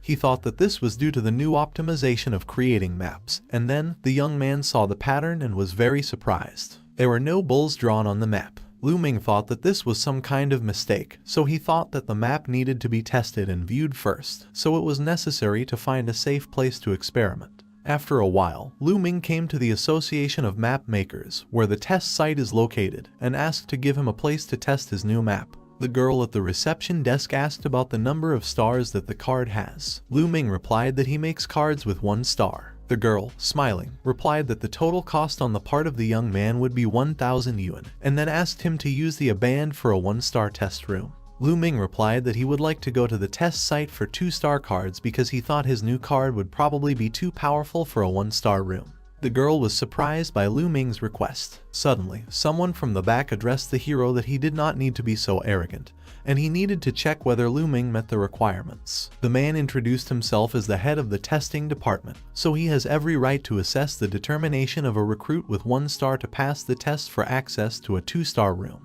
The man holds out his hand to the hero, in which there was a pink handkerchief. Lu Ming didn't understand what the man wanted from him. He rubbed his shoulder, turned around and went, calling Lu Ming a bug and saying that being grounded he would be able to achieve stability, so he should be honest with himself and test the map in the 1-star room. Lu Ming cringed and wondered why, at his age, a man thought he was a little bug. He, scratching his head and smiling, said that he thinks that this time the card he is testing is very powerful this time. The man, turning his head, said that the hero did not pass. Lu Ming decided to go to the 1-star room. The man, asking the girl at the reception desk for nail clippers, said that young people are currently not very capable, but very self-confident, and if someone has skills, then going out will only harm them. Entering the testing room, the hero saw a young man using the fireball technique, but the hero did not understand why there were so few people in a place of such a low level. Suddenly, a man with glasses approached him from behind and asked Lu Ming to get out of the way. Lu Ming asked the man why there were so few people in such a place. In response, the man said that Lu Ming is a beginner and does not know that many people bribe the manager, so they are allowed into the rooms of 2 or 3 stars. Lu Ming thought it was no wonder that the middle-aged man who was handing him a pink handkerchief was asking for a bribe. He decided that since he was in a 1-star room, therefore, he needed to choose a large place. The hero approached an elderly man and asked him to step back a little. because he does not know how powerful his new card will be. The man replied that Lu Ming seemed to have a serious illness because there was enough space. He also said that he probably has to use 2 toilets. He said he wasn't going anywhere. Lu Ming, laughing, agreed, and in his thoughts hoped that there would be enough room for him. Finally, he uses the invocation. A man with glasses is surprised by what is happening. Blue energy begins to swirl around the hero. In an instant, nothing happens and Lu Ming is surprised by it. He thinks that the card is actually broken. But in a friend in his thoughts, someone turns to him, calling him boss and asking about the need to kill the man with glasses. Lu Ming turns around and sees behind him 3 huge muscular bulls with hammers, and their eyes glowed with a blood-red light. In an instant, 3 bulls screamed loudly, and everyone around ran to the side. No one understood where these monsters came from. In an instant, the bulls began to destroy the room, breaking the walls. Someone shouted that now the room would simply collapse. Outside, people did not understand what was happening and where such an earthquake came from. Lu Ming stood in complete shock from what was happening. The bulls were so big, but it all seemed familiar to him. Looking at the map, he realized that its image denotes the destruction that these monsters create. The map has acquired the value of 2 stars. Everyone was trying to find out where these monsters came from. Someone was unbearably scared because they were almost trampled to death. Suddenly, everyone looked at Lu Ming, and he in turn said that the association does not treat newcomers with 1 star as people. Everyone supported this outrageous behavior on the part of the organization. Lu Ming was delighted because no one found out that he had called these bulls, because it is very difficult to believe in such a thing. Suddenly, a male manager bursts into the room and asks about the culprit of what happened. He asked about what happened in this room and how it could be destroyed, because everyone here is 1 star. Someone said that huge minotaur monsters appeared suddenly and trashed the whole room. They almost killed everyone. The man said that the system will still show who destroyed the room, so if the culprit is recognized first, then the punishment will not be much less. Everyone around began to be indignant because they were almost killed, and the association still considers them criminals. They said they had 1 star, and no one even asked about the injuries. An elderly man with glasses raised his hand and said he knew the culprit. He pointed at Lu Ming and said that he had seen with his own eyes how he had summoned the minotaurs who had trashed the room. Lu Ming realized that he was seriously in trouble. He grinned and said that he really just wanted to test the map, and the result is ruined rooms that have long since become obsolete from not being serviced. The man with glasses said that nevertheless, the map that Lu Ming had just tested was clearly much higher than the 1 star level. Lu Ming pointed his finger at the manager and told everyone to reprimand him, because he asked for the 2-star test room when he arrived here, but he was not allowed. He also added that there are video cameras and listening devices throughout the building, so everyone can check the truthfulness of his words themselves. The male manager tried to say something, but Lu Ming interrupted him with his words that he despised him as a person. But also the man did not take care of everyone's safety. Folding his hands, the young man said that they, the creators of 1 star, fully deserve to go to rooms of a higher rank. Everyone around supported the speech of the main character and said that the association does not take 1-star creators seriously. The male manager stood in complete shock. He thought to himself that Lu Ming was a very interesting young man, but he shouldn't underestimate him. Suddenly, the male manager made a bow and said that this time there was an accident caused by their negligence and arrogance.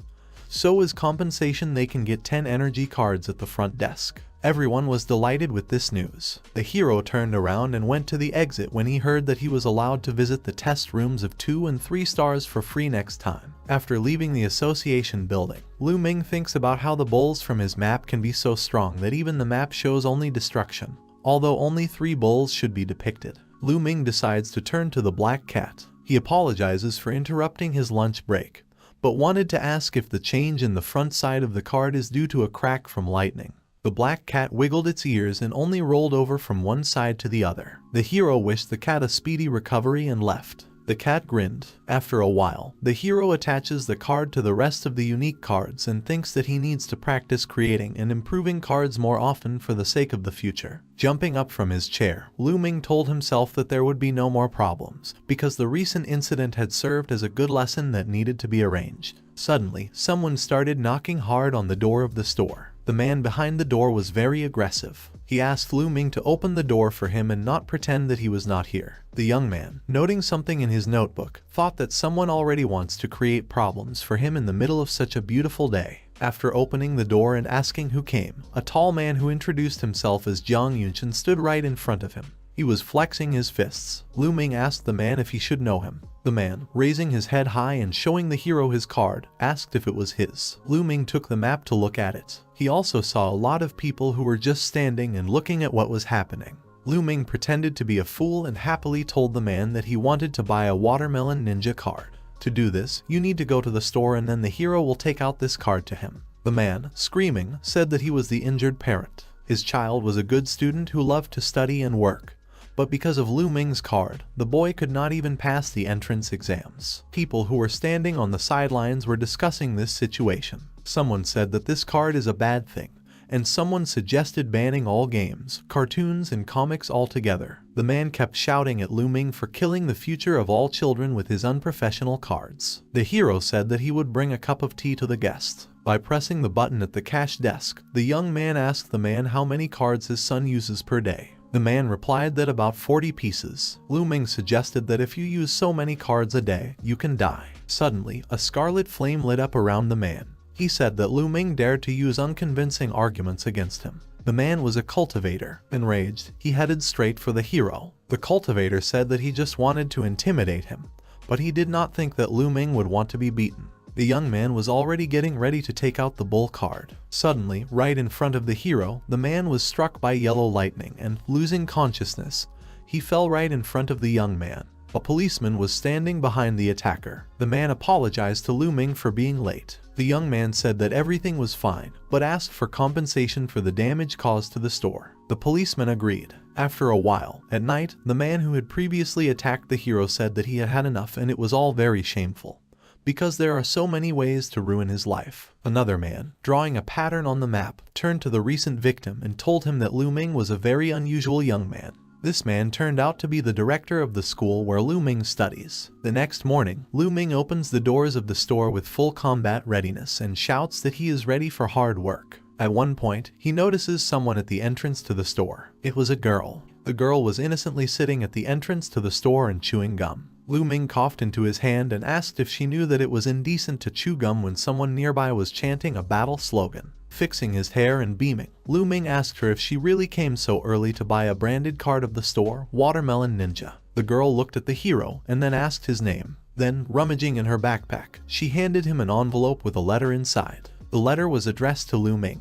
It said that yesterday's man who made a mess is too poor to pay off his debt, so he decided to let his daughter work in the store to pay off the debt. The young man, after reading the letter, asked the girl if she would really work here, to which she replied that her father told her to help Lu Ming and listen to him. After looking at the girl carefully, the hero thought that everything was not so simple and, probably, it was competitors who wanted to distract his mind with a beautiful girl. He doesn't know if it's good or bad. Suddenly the hero had a plan. He turned to the girl, calling her younger sister, and asked what her name was. She replied that her name was Jiang Yuebai. Lu Ming asked the girl if she shouldn't go to school. Jiang Yuebai replied that she was able to skip 1 year of school and transferred to high school. The young man replied that she should already choose a profession. He put his hand on Yuebai's shoulder and told her to become a card maker. The girl refused and said that the creators of the cards are poor, weak, and lonely. The hero, with tears in his eyes, recalls how passers-by said that the boy from the Liu family was getting older and older, but he could not find anyone for himself,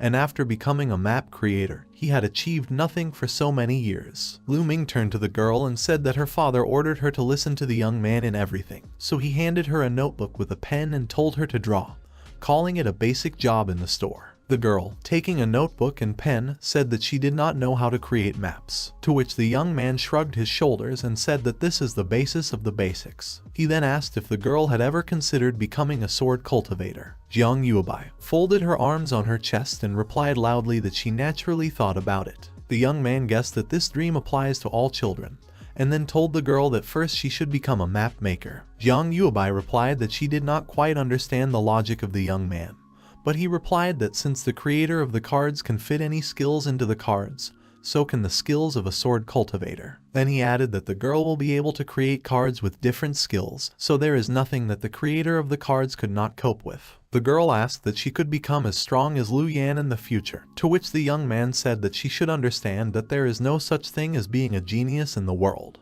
He added that Liu Yan was also starting to slowly overcome obstacles on her way to become stronger. Lu Ming is her brother, so he knows exactly how much she gave to reach the level she is at now. He raised his hand up and said that if a girl is ready to learn, she will be able to withstand absolutely everything to invest in her sword skills, so she will even be able to surpass Liu Yan. The girl looked at Lu Ming and asked when she should start. She wants to learn how to encase sword skills in cards. He suggested starting right now, so he would immediately show her how to create a base map. He gave her his notes, in which there are many tips and thoughts, so the girl can read everything slowly and study. Leaving her behind the books, the young man finally said that she should not hesitate to ask him if she did not understand something. He will help her. After a while, when evening had already come, the young man was sitting on the porch of his store and thinking that the girl's father still had not appeared. He hopes that the man will still take her away. Suddenly, a girl with a glowing map came up to him. She asked what she should do when she had already put energy into the card. Lu Ming, looking at her, shed tears and thought about the difference between them, as well as why there are so many people more talented than him. The girl also asked when she would be able to learn sword skills. Suddenly, Lu Ming was called by someone. It turned out to be Zhang Xiaoping. He walked and waved cheerfully to the hero. Suddenly, the girl pointed her finger at Xiaoping and called him a fat man. The young man quickly turned around and ran away. Lu Ming caught Zhang Xiaoping and asked why he ran away, and then turned to the girl and asked her if they knew each other. Jiang Yuebai replied that Zhang Xiaoping was caught stealing exam papers from her father's office, so he was severely beaten. Zhang Xiaoping grabbed Lu Ming's leg in tears and said he didn't know everything. Director Jiang is very strict. Lu Ming was very surprised and, remembering Yuebai's father, thought that it was very strange that such a person was a director. Lu Ming asked the girl if Jian Yunqian was really her father, to which the girl said that he was her uncle, and Zhang Xiaoping said that her father's name was Giant Feng. The young man realized that all this was organized by the headmaster of the school. He used this actor to send his daughter to the hero. Lu Ming even thought it was because of his beauty. After combing his hair, Lu Ming thought that he should meet with the director. He told Zhang Xiaoping that his brother would help him today. Lu Ming asked Yuebai for her father's number. The girl held out her phone. The hero called the phone number and changed his voice. He asked if it was true that he was talking to Jiang Feng. Then Lu Ming said that he had Jiang Feng's daughter, so he needed to transfer 300,000 yuan or the young man would kill the girl. The man on the other end of the phone asked him to wait a minute so he could light a cigarette, and then asked if he was talking to Lu Ming right now. The young man laughed and said that he did not think that he would be exposed so quickly. He also asked when the father would pick up his daughter. The man asked if his daughter was naughty or scary. Then he asked if she was stupid. Lu Ming, putting his hand on his face, said that none of this. He himself did not understand what these questions were about then. Then he said that the man did not know the young man, but entrusted him with his daughter. On the other end of the phone, the man laughed. After lighting a cigarette, the man said that he knew a lot about Lu Ming.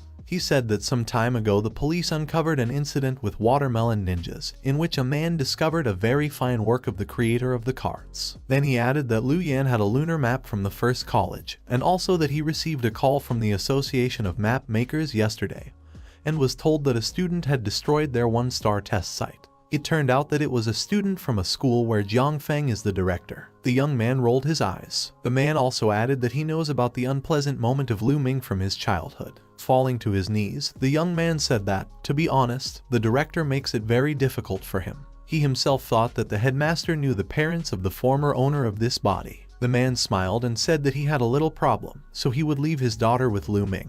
He also added that she is quite capable of surviving and taking care of herself. He asked what Lu Ming wanted as a reward. The young man replied that he would think about it and report it later, and he pressed the reset button of the call. Smiling, he thought that in the end he will be able to get some kind of reward. Zhang Xiaoping said that brother Lu didn't seem to be able to help him. Lu Ming replied that this was his strategy. The girl turned around and said that if everything was fine, then she went to study further. Lu Ming asked her to wait for him. After a while, Lu Ming told Yuebai that he had promised her father to look after her, but he was sure he couldn't do it just like that, so he asked her what she thought about the reward. Zhang Xiaoping approached Lu Ming and whispered in his ear that the girl was still too young for him. In response, Zhang Xiaoping received a notebook in the face. The girl replied that Lu Ming could choose money, but he can get many other things, which, unlike money, he will always have. The young man praised Yuebai, and then asked what would be useful to study. The girl pointed her finger at the notebook that stuck to Zhang Xiaoping's face and said that this would be a good option.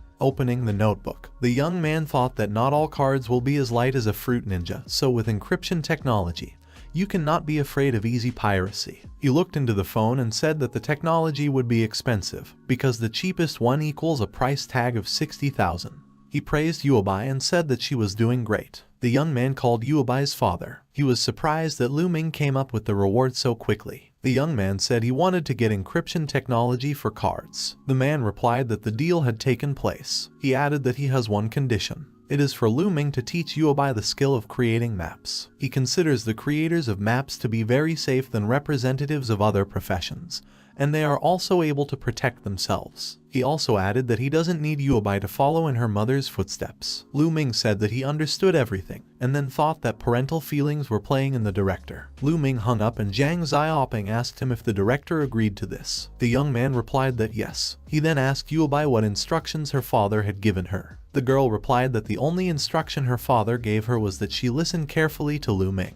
Then the girl said that he used to emphasize the special power of card makers. She recalled that Lu Ming said the same thing and that with the help of cards she could learn the skills of a sword cultivator, so she wants to try to create cards. Lu Ming, putting his hands on the girl's shoulders, said that she was saying everything right. He is sure that she will succeed, because from that moment on, Yuobei becomes his disciple. The girl, with a twinkle in her eyes, agreed and called Lu Ming a teacher. The young man smiled innocently. Yuobei once again called Lu Ming a teacher, and he just giggled sweetly. At this time, Zhang Xiaoping, who was watching everything, clapped his hands and looked sideways at the hero. Lu Ming asked why the young man still hadn't left and what in general he had forgotten here. Zhang Xiaoping said that he was not going to lie and his level of illusions was not the same as before. Lu Ming asked if Zhang Xiaoping was serious, to which the young man replied that he was always serious. The main task of his illusion is that the illusion can change color depending on the mood of the wearer. Lu Ming was very surprised, because this is what he was doing before his death. The hero grabbed Zhang Xiaoping by the shoulders and told him to show what he had done faster. The young man replied that he needed to tune in a little. Lu Ming told his friend to show and teach them,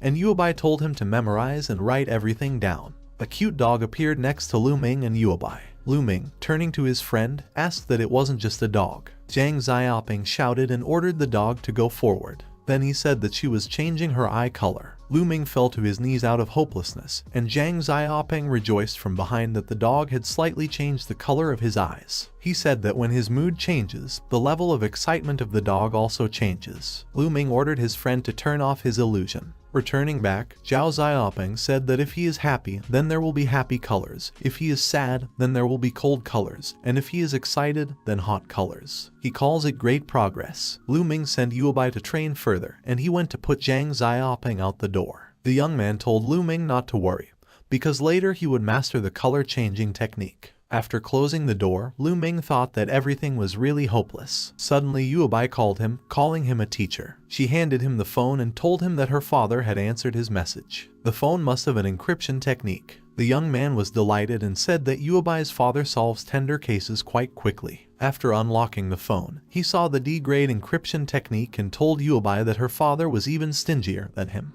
The girl asked Lu Ming to get used to it, because her father is like that. Then the young man told the girl to forget, because he had at least saved 60,000, and then he asked how much energy was in the girl's card. The girl took out a map and showed it to her teacher. It had the number 100 on it. Lu Ming said that he adores this feeling so much. The girl asked if this was not enough for a normal value. Lu Ming thought with tears in his eyes that originally the card of the previous owner contained only 15 energy. He thought about how he hated all people who were born geniuses. Meanwhile, Yuobei was looking at her master questioningly. Lu Ming replied that the value of the girl is a little low, so he will have to teach her engraving soon. The girl, folding her fists on her chest, replied that in the future she would try to study even more and harder. When she left, Lu Ming began to quickly study de-encryption, because encryption methods have their own characteristics and algorithms, and according to the programmer's plan, 3 thinking should be on 3 modules. The first module is considered to be an energy module with negative energy. The encryption module has a negative expensive algorithm, and the energy release module has the function of releasing negative encryption. Lu Ming thought that the core should be a thermal module, which is, to put it mildly, an encrypted wire. Sitting down at the table, he gets to work.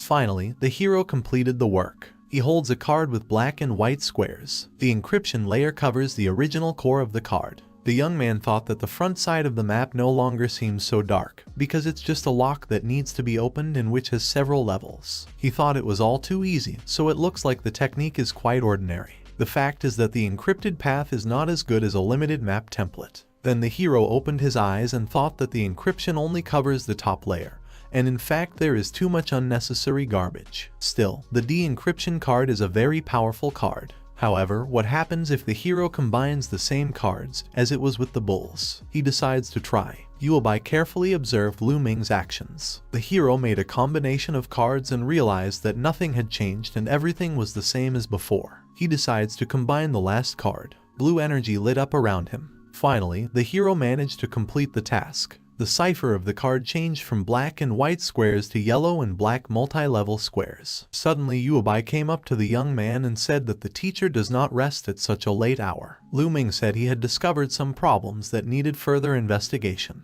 He tells her that she can start by learning how to make energy cards on her own. He's going to stay up all night tonight to do something important. The girl, putting her hands together, said that the teacher really works very hard. She says she will redouble her efforts. The next morning, Yuobai comes to Lu Ming's office, where bundles of paper are scattered everywhere. She carries a breakfast tray and tells the teacher to eat and rest. She stumbles upon one of the rolls of paper and, unfolding it, sees an image of a fish, arrows and 3 platform layers. She considered the drawing insignificant and crumpled the paper back. She came up with Lu Ming and asked if the young man had hurt her. Then, narrowing her eyes, she asks if the young man is okay. Lu Ming, in a terrible state, says that everything is fine and little Yuobai's teacher is fine. He also asks to call Zhang Xiaoping, because he has an idea for creating a new map. After a while, Zhang Xiaoping asks Lu Ming how much he will pay dividends when they get rich. The young man asks why there is such a rush. Then he asks to get straight to the point. At the expense of Zhang Xiaoping activates his illusion cube, and Lu Ming activates his encrypted card. Finally, they succeeded and a translucent map with 1 star, 2 arrows and a drawing of a monster fish appeared in Lu Ming's hands. Yuobai asks the teacher what kind of card he is holding. The boys say that this is the culmination of the wisdom of the girl's master, which is unprecedented and unprecedented, because with this card they will become rich. The stone-faced girl said that she wanted to ask what this card could be used for. The young man told little Yuobai to remember everything that is happening now. Then he asked how she was doing with her energy cards. The girl said that she tried, and then dumped a huge amount of energy cards out of her backpack. Lu Ming stood with a straight face, and Zhang Xiaoping was shocked by what he saw. Yuobai asked the teacher if she was learning too slowly. The young man said that it was not as good as he would like, but everything was very good. Zhang Xiaoping scratched his chin and said that Lu was even worse when he started. Lu Ming punched Zhang Xiaoping and said he had memory problems. After a while, Lu Ming took out his new card and said he would tell you what this card does. He pointed to the 2 arrows depicted on the map and said that one of them is filled with energy, which represents energy nutrition, and the other arrow is the activation of the card, which means that the card must be activated.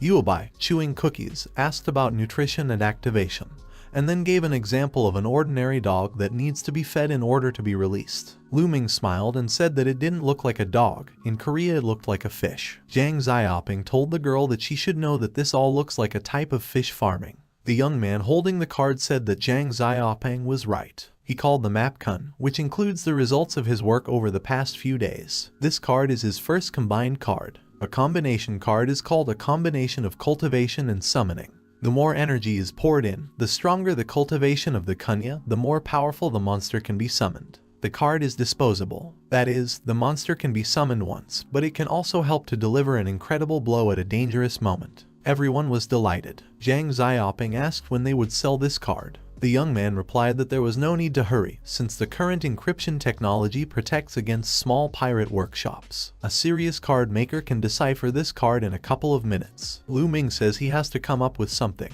Zhang Xiaoping suggests doing both with a fruit ninja. Yuobai says that her father mentioned in the Union of Map Makers that creators can get a copyright certificate, and then these people will not dare to create maps like yours. The Union of Card Makers, of course, would not recognize such a bad card as Fruit Ninja. But unlike Fruit Ninja, the current card is much cooler. The hero goes to the page of the Union of Map Creators, but there you need to log into your account. Yuebai says that her father said that before getting a certificate, you need to join the Union of Card Makers. Lu Ming says you need to register. In the line who invited the registrant, Lu Ming pointed out Zhang Feng, and Yuebai said it was good to have a good father. Suddenly, a notification came to Lu Ming's computer. Zhang Xiaoping immediately called the hero. It turned out that Lu Ming was denied registration. This shocked the hero very much. Calling director Zhang Feng, Lu Ming said that he had applied to join the Union of Map Makers, but he did not pass. The director said that this is due to the fact that joining the Union of Map Makers will be higher in level than Lu Ming,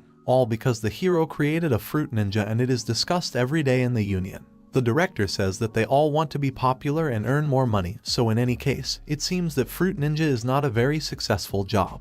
The Union of Card Makers believes that Lu Ming has spoiled the ethics of card makers with his fruit ninja, so he is refused. Zhang Xiaoping supported Lu Ming, and Yuebai said that all this has nothing to do with the teacher, and others only want to imitate the young man. Zhang Xiaoping said they couldn't do anything. If they can't join the union, they won't be able to apply for copyright, so it remains unknown how they can make a lot of money. Lu Ming became very serious and said that money can certainly be earned.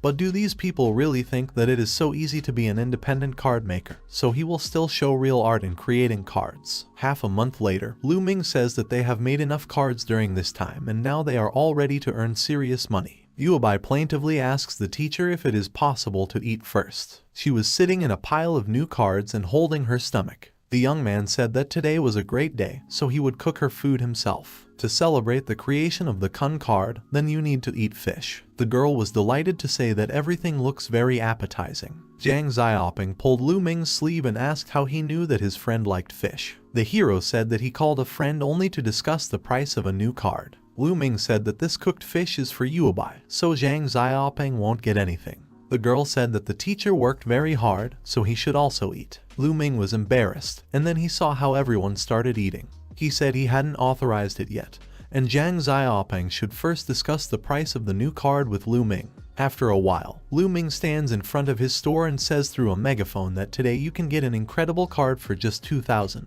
Such an offer cannot be missed. A man from the crowd said that 2,000 was too much for a card. He asked what kind of card was so wonderful and for such a price. Lu Ming asks Secretary Yuebai to explain about the map. The girl announces that their newest card is a monster card that can be downloaded independently. Theoretically, the monster can be pumped up to the 6th star. Then she adds that the stronger the cultivator's abilities, the more powerful the monster being summoned, and killing a 4-star with 2 stars is no longer a dream. Questions were heard in the crowd whether it was possible to buy a card with a girl. Some people think that all this is just a money trap. Someone even guessed that it was the same company that produced the Fruit Ninja. Suddenly, an unknown man in glasses raised his hand from the crowd and said that he needed 10 of these unusual cards. He approached Lu Ming and asked if it was possible to pay with the card. Lu Ming handed over the terminal and said that everything was for their convenience. After seeing this man's act, people in the crowd said that all this does not look like cheating, so you need to try to buy this card. Walking around the corner, the man transformed into Zhang Xiaoping. The young man sent a message to Lu Ming that everything was successful. Looking at the monitor screen, Yuebai said that even after Zhang Xiaoping's performance, only 5 people bought cards. She wonders if all of this will work. Lu Ming, looking at the chat of the map creators, where everyone is delighted with this map, said that Yuebai does not understand a lot, because all this was just the first step to their excellent advertising. The next day, there was a huge crowd in front of Lu Ming's store. People asked the young man to sell them the Kunya card. Some even wanted to buy a few pieces. Lu Ming, holding out his hands with money, smiled and said that there were enough cards for everyone. It turns out that someone was watching all this from around the corner. The unknown wondered what Lu Ming had done this time. At this moment, in the office, 2 men were discussing Lu Ming's new map. One of the men considered the new card a common trick, like a fruit ninja. One of the men turned out to be director Zhang Fei. He asked the other man to look at the new card more closely. When the man with the mustache saw the cipher, he was surprised that the card had only 1 star, so he did not understand how Lu Ming could learn such a thing.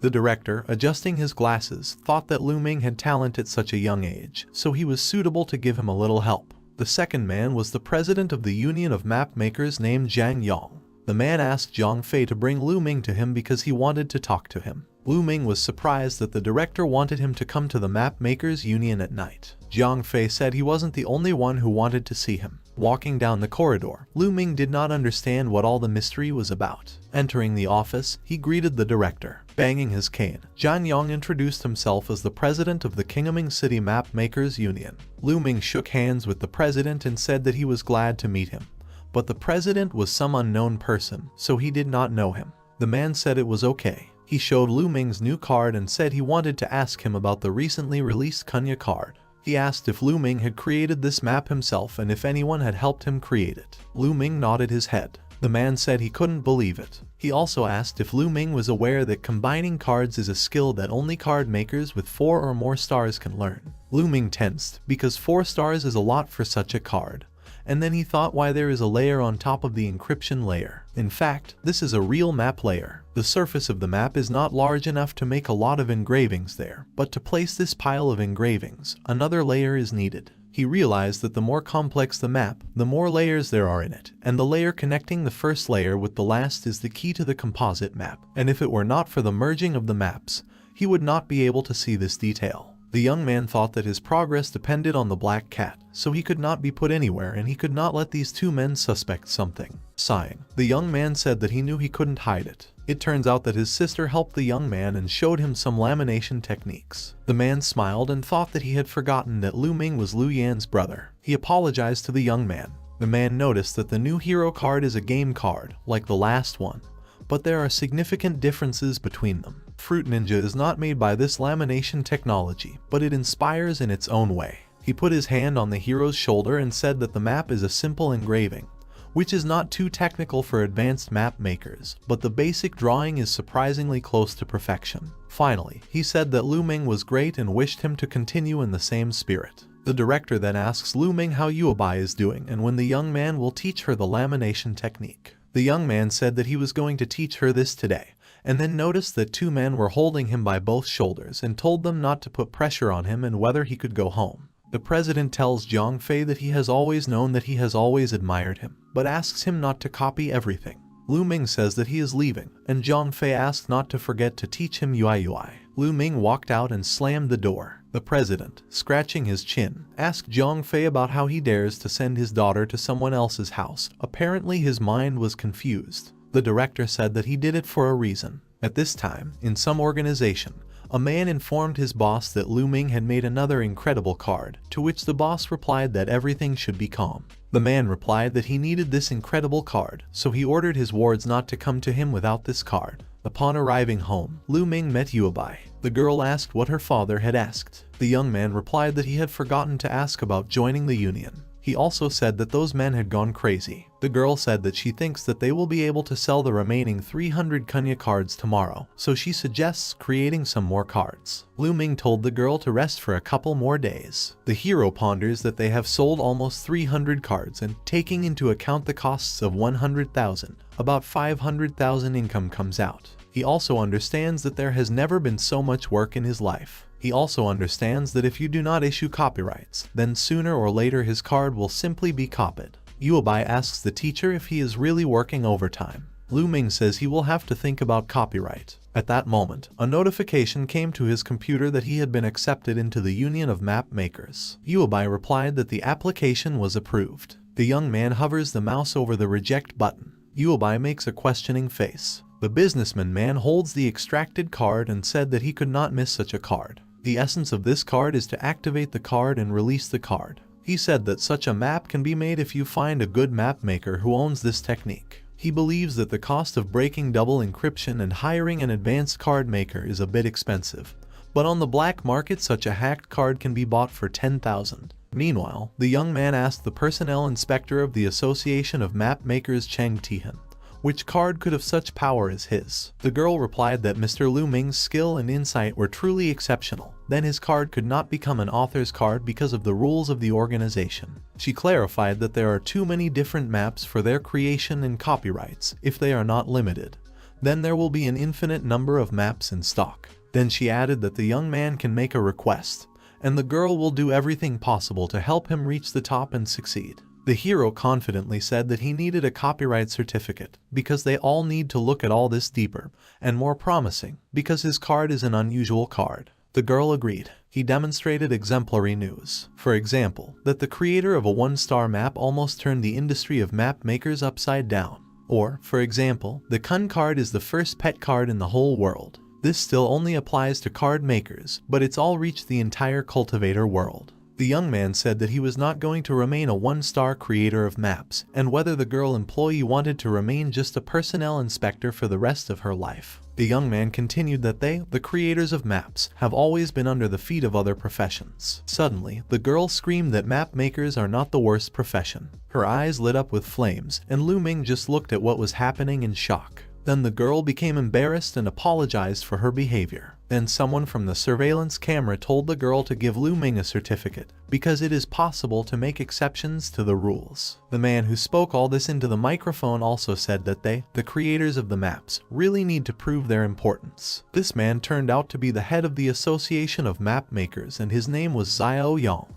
The president of the association also asked Xiao Yang about Ming, calling the young man a good fellow. After a while, Ming tells Yubai that he is back. The girl says that her teacher is very good, because he convinced everyone from the first time. The young man asks if the girl has the data about Kuna ready. The girl shows the tablet screen, where the new Ming card is shown, and says that the data is already ready, and the card has been verified. Ming says that it remains only to announce the card. Meanwhile, the boss of a certain corporation says that Ming's capabilities are somewhat limited, and he does not pose a threat. Then he spreads his arms and says what it means to be effective. This means to create production quickly. He declares that he is going to return all the money he lost last time. The 4-star card maker Wu Bai asks the gentleman how much he will sell the giant Kun card for. The man says he's going to sell for 10,000. Then he adds that he has just seen the copyright of the Kunya map and its type in the association's file. He then asks if Mr. Kyan is okay. Mr. Kyan grabs his head and shouts that how such a card got copyrights. After a while, it turned out that with the discovery of copyright, the card fever Kunya broke out in full force. Everyone around asked what level each Kunya had and boasted about their achievements. Then there were even many imitative versions of this map.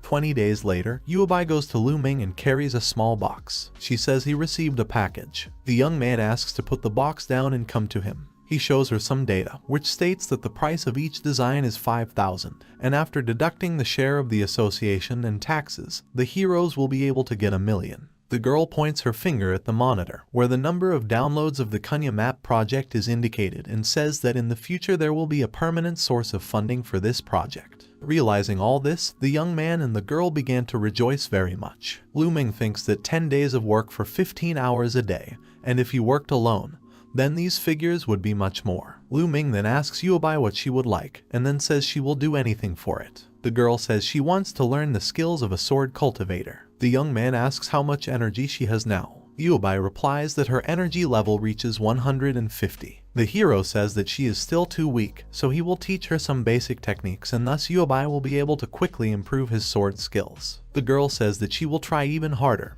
and Ming says that he will buy the girl a box of snacks. The girl wishes good luck to the teacher and leaves. Ming takes out a map and gloats maliciously. He says it's time to deal with her. The hero addresses the black cat, calling him brother. He says that he is very sorry for the fact that last time he wanted to find him a companion. He says that he did not appreciate the cat's capabilities well. Then a huge muscular cat appears in front of the cat, and Ming says that this time he chose him specifically for his brother. He added that he thinks it could definitely put the cat in a difficult position. At this time, the cat's paw threw the new companion far up. The next day, Yubai asks Ming what's wrong with his face. At this time, Ming was putting energy cards into his backpack, and his face was all bruised. He smiles and says he accidentally bumped himself while rescuing a small wildcat last night. He thinks to himself that next time he will definitely finish off his comrade and become more powerful. The girl turns around abruptly and says that she is going to get medicine. Ming shouts that he is fine and asks for help to prepare energy cards so that her master can become a 2-star today. Ming thinks that his maximum energy is now 340 points, but to reach the 2nd star he needs even more, because this is not enough. 7 days later, Ming excitedly shouts that he feels as if the energy space inside his body has suddenly become larger, and the energy is now only a small part relative to the previous amount. Yubai says that the teacher's breakthrough was successful and praises him. The young man says that this is just a 2-star breakthrough. Ming says it takes 10,000 energy to level up from 2 stars to 3 stars. With his cultivation of 100 energy per day at an average cost of 1,000 for each quick charge of energy, he calculated that if about 1,000 fast charges are needed, then 1 million will be needed. Ming was simply shocked. Ming says that this is the price for a quick rise to the 3rd star. However, there are a bunch of 3-star ordinary teachers. Yuobai says that if Ming can't get up quickly, then it might be better to try to train slowly. Ma asks if it's really about money. Ming says that card makers can't make much money because they are card makers. Cultivators participate in battles, assassinations, exploring ruins, and the like. They can thus become stronger and get rich. Yuobai calls Ming. The young man turns around and sees Yuobai in pink armor, and in his hand was a sword. Ming says which 2-star map maker would commit suicide. Ming drinks tea and tells the girl to take her time, because they will still be able to earn on the kun, so isn't it great to train quickly for money? Yuobai asks if the teacher will give her if she advances. The young man says that she is still young, so she should not rush and there is no need to hurry. The girl says that she will try her best and try to keep up with the teacher. After a while, Ming thinks that previously, due to energy restrictions, only the lowest level of cards was available. But now 2-star cards have become available to him. He looks at the destruction map and says that he really dislikes this map, but with its help he has gained precious experience. But too many bull maps have been made in the past 7 days. He also thinks that these cards are too expensive to sell, so he needs to find a way to make cards that can be used and sold, and not huge bulls that smash everything and everything. The hero looks at the cards and thinks that he can merge them together. He recalls that in order to break through to the 2nd star, the hero created more than 100 bull destroyer cards. He tells himself that the main thing is not to be afraid and it's worth trying. Finally, having put together, the hero holds a 3-star map, which depicts a white flag on the grave. Ming says that now the front side of the card has returned to the style of modernism. He immediately decides to find the information in the computer. Ming wonders if such a result will really be after activating the card and why there is a white flag on the front side. After scrolling through many sources on the internet, the hero puts his hand on his face and does not understand what all this means, because there is no information about this map at all, so it would be better to study it yourself. He notices 3 stars on the map and remembers that it takes 1,000 energy points to activate it. The hero believes that with such a huge energy consumption, the card is already at the peak of 3 stars, so if you use it, you can lose all the energy. He hopes that this card will meet his expectations. However, when he turns the card, he sees that the reverse side of the card is completely incomprehensible. Suddenly, someone interrupts him, greeting him and entering Ming's store. An unknown visitor asked if the store was still open. A girl with green hair came into the store. Ming remembered that this was the girl Zhang Xiaopeng was in love with. Ming doesn't understand what she's left here. Ming approaches the girl and tells her to choose whatever her heart desires. The girl, embarrassed, says that she would like to tell him something. Ming considers children to be straightforward in this world. Suddenly, Yuobai appears behind Ming. The girl asks what the older sister wants here. The girl says that she would like to buy 1 Kunya card. Ming thinks he feels a certain coldness between the 2 girls. They stare at each other intently. Ming translates the topic and says that he and the green-haired girl are classmates, so he will make a 10% discount for her. Ming waves to the girl and tells her to come back. The girl thanks Ming and says that she puts the money on the table, but in addition to the money, there was also a business card in her hand. Yuobai tells Ming that she always feels something strange about the green-haired girl, but Ming that the strangest thing right now is the engraving on the map of the peak of the 3rd star. Ming says he is confident that his map making will improve significantly if he learns everything correctly. He thinks to himself that it's time to tighten up the basic knowledge. He turns to Yuobai and says that she needs books that are very important for beginners. He says he will order them for her now, and the girl should call her father to reimburse the expenses. The director says that Yuobai doesn't need these books right now, but Ming says that Yuobai's cultivation speed is so great that she will need them soon, so Ming has already ordered them. After a while, when the books have already arrived, Yuobai says that the teacher ordered the books for her, but for some reason he looks through them himself. The young man replies that since he is her teacher, he should consider the material himself. Suddenly, the hero notices a card that a green-haired girl recently left. Suddenly, Yuobai asks what the young man is looking at. He suddenly screamed and said that everything was fine and he was just watching a flyer that was given out so that they would order even more books. Then he says that the girl has not rested for a long time. He tells her to take the day off and go to her father. He also asks her not to forget to give her father a bill for reimbursement. After hanging a sign on the store about the closing of the shift, Ming throws a flyer on the table and shouts that it is unclear where this sheet came from. He didn't understand where this thing came from in his store because he had paid off all his debts. He didn't understand who brought this card because the photos were deleted a long time ago. His eyes widened because in the first chapters, the hero found out that the former owner of the body had issued a loan and provided photos of his sister as collateral. Suddenly, he notices on the card that it is not the original. It looks like it was ripped off by someone who has already seen this photo. The hero decides to check and call the phone number. Someone answered and asked what they could do for the young man. Ming asks about the services that can be offered to him. The girl says that they can provide all the services that can exist, and even if they can't, they provide them. Ming says he wants to find a girl on a business card. The girl says that this model is their most important star. Ming replies that the price is not a problem. The operator says that the young man can meet her in the fantasy world on an individual service. Ming was asked to send an address so that the staff would come to his house. After a while, the hero hears a knock on the door and thought that the staff arrived very quickly. Opening the door, he saw a girl in a classic suit with a suitcase. She says she came from a 999 company. Ming does not listen to her to the end, lies down on the floor and tells her to do her job faster. The girl says that when she puts an illusion on the young man, he will be able to see the girl. Then she supplements that will synchronize her movements. It will also help the hero to add a sense of realism so that the young man does not get lost in the illusion. Ming said he didn't need it. The girl says that Mr. is really in a hurry, but they are professionals, so Ming cannot worry about anything because nothing will happen to him. She thinks to herself that something is wrong with the hero. He presses the red button and after the countdown to the launch time, the hero sees someone's silhouette in pink light. Waking up, Ming sees a very modest room, so he realizes that the illusion he is in has a low level. Suddenly a girl whispers in his ear, calling him brother. Ming realizes that the girl looks very much like him. All this is similar to the illusion that Zhang Xiaopeng showed. He begins to get angry because he sees an emotion with illusions. He punches the girl's illusion with his fist and curses Zhang Xiaopeng. The girl says what happened because less than a minute has passed. The young man replies that he transferred the money so that the girl would leave. He slams his hand on the table and nervously starts to dig into the phone. He calls Zhang Xiaopeng very stupid. He's not answering his calls yet. Yuebai says she heard her father talking about Zhang Xiaopeng not going to college lately. Ming asks why the girl came back, and she replies that she decided to take some books to study. Suddenly Yuebai asks about the card that depicts a girl. Then she says that the young man has a great hobby of photographing his sister, and the photo is great. Ming grabs the girl by the hand and says that in fact the teacher does not do such things and this girl looks a little like his sister and it's all because of Zhang Xiaopeng. Suddenly, someone calls Ming's phone and Yuebai says that the caller number is the phone number of the police department of their city. The policeman says that Ming's friend, Zhang Xiaopeng, is currently in custody at the police station, so the young man is asked to bring his documents to the police station to cooperate with them. Yuebai asks the teacher about what happened to Zhang Xiaopeng.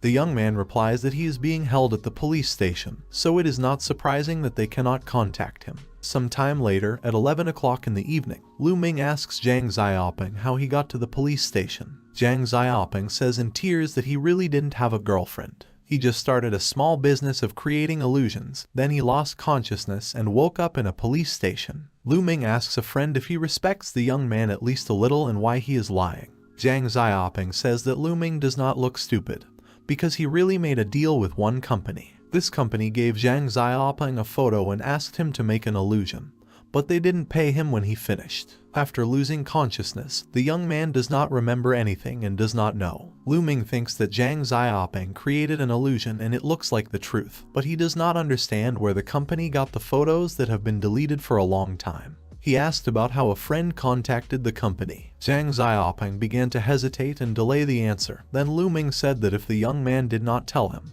he would take him back to the police station. Zhang Xiaopeng immediately says that he will tell everything. He says that that day he accidentally picked up a small business card on the road. When he saw the girl, he thought that he had seen her somewhere before. In a fit of curiosity, he called back to the specified number because he is a good person who likes to study and explore everything.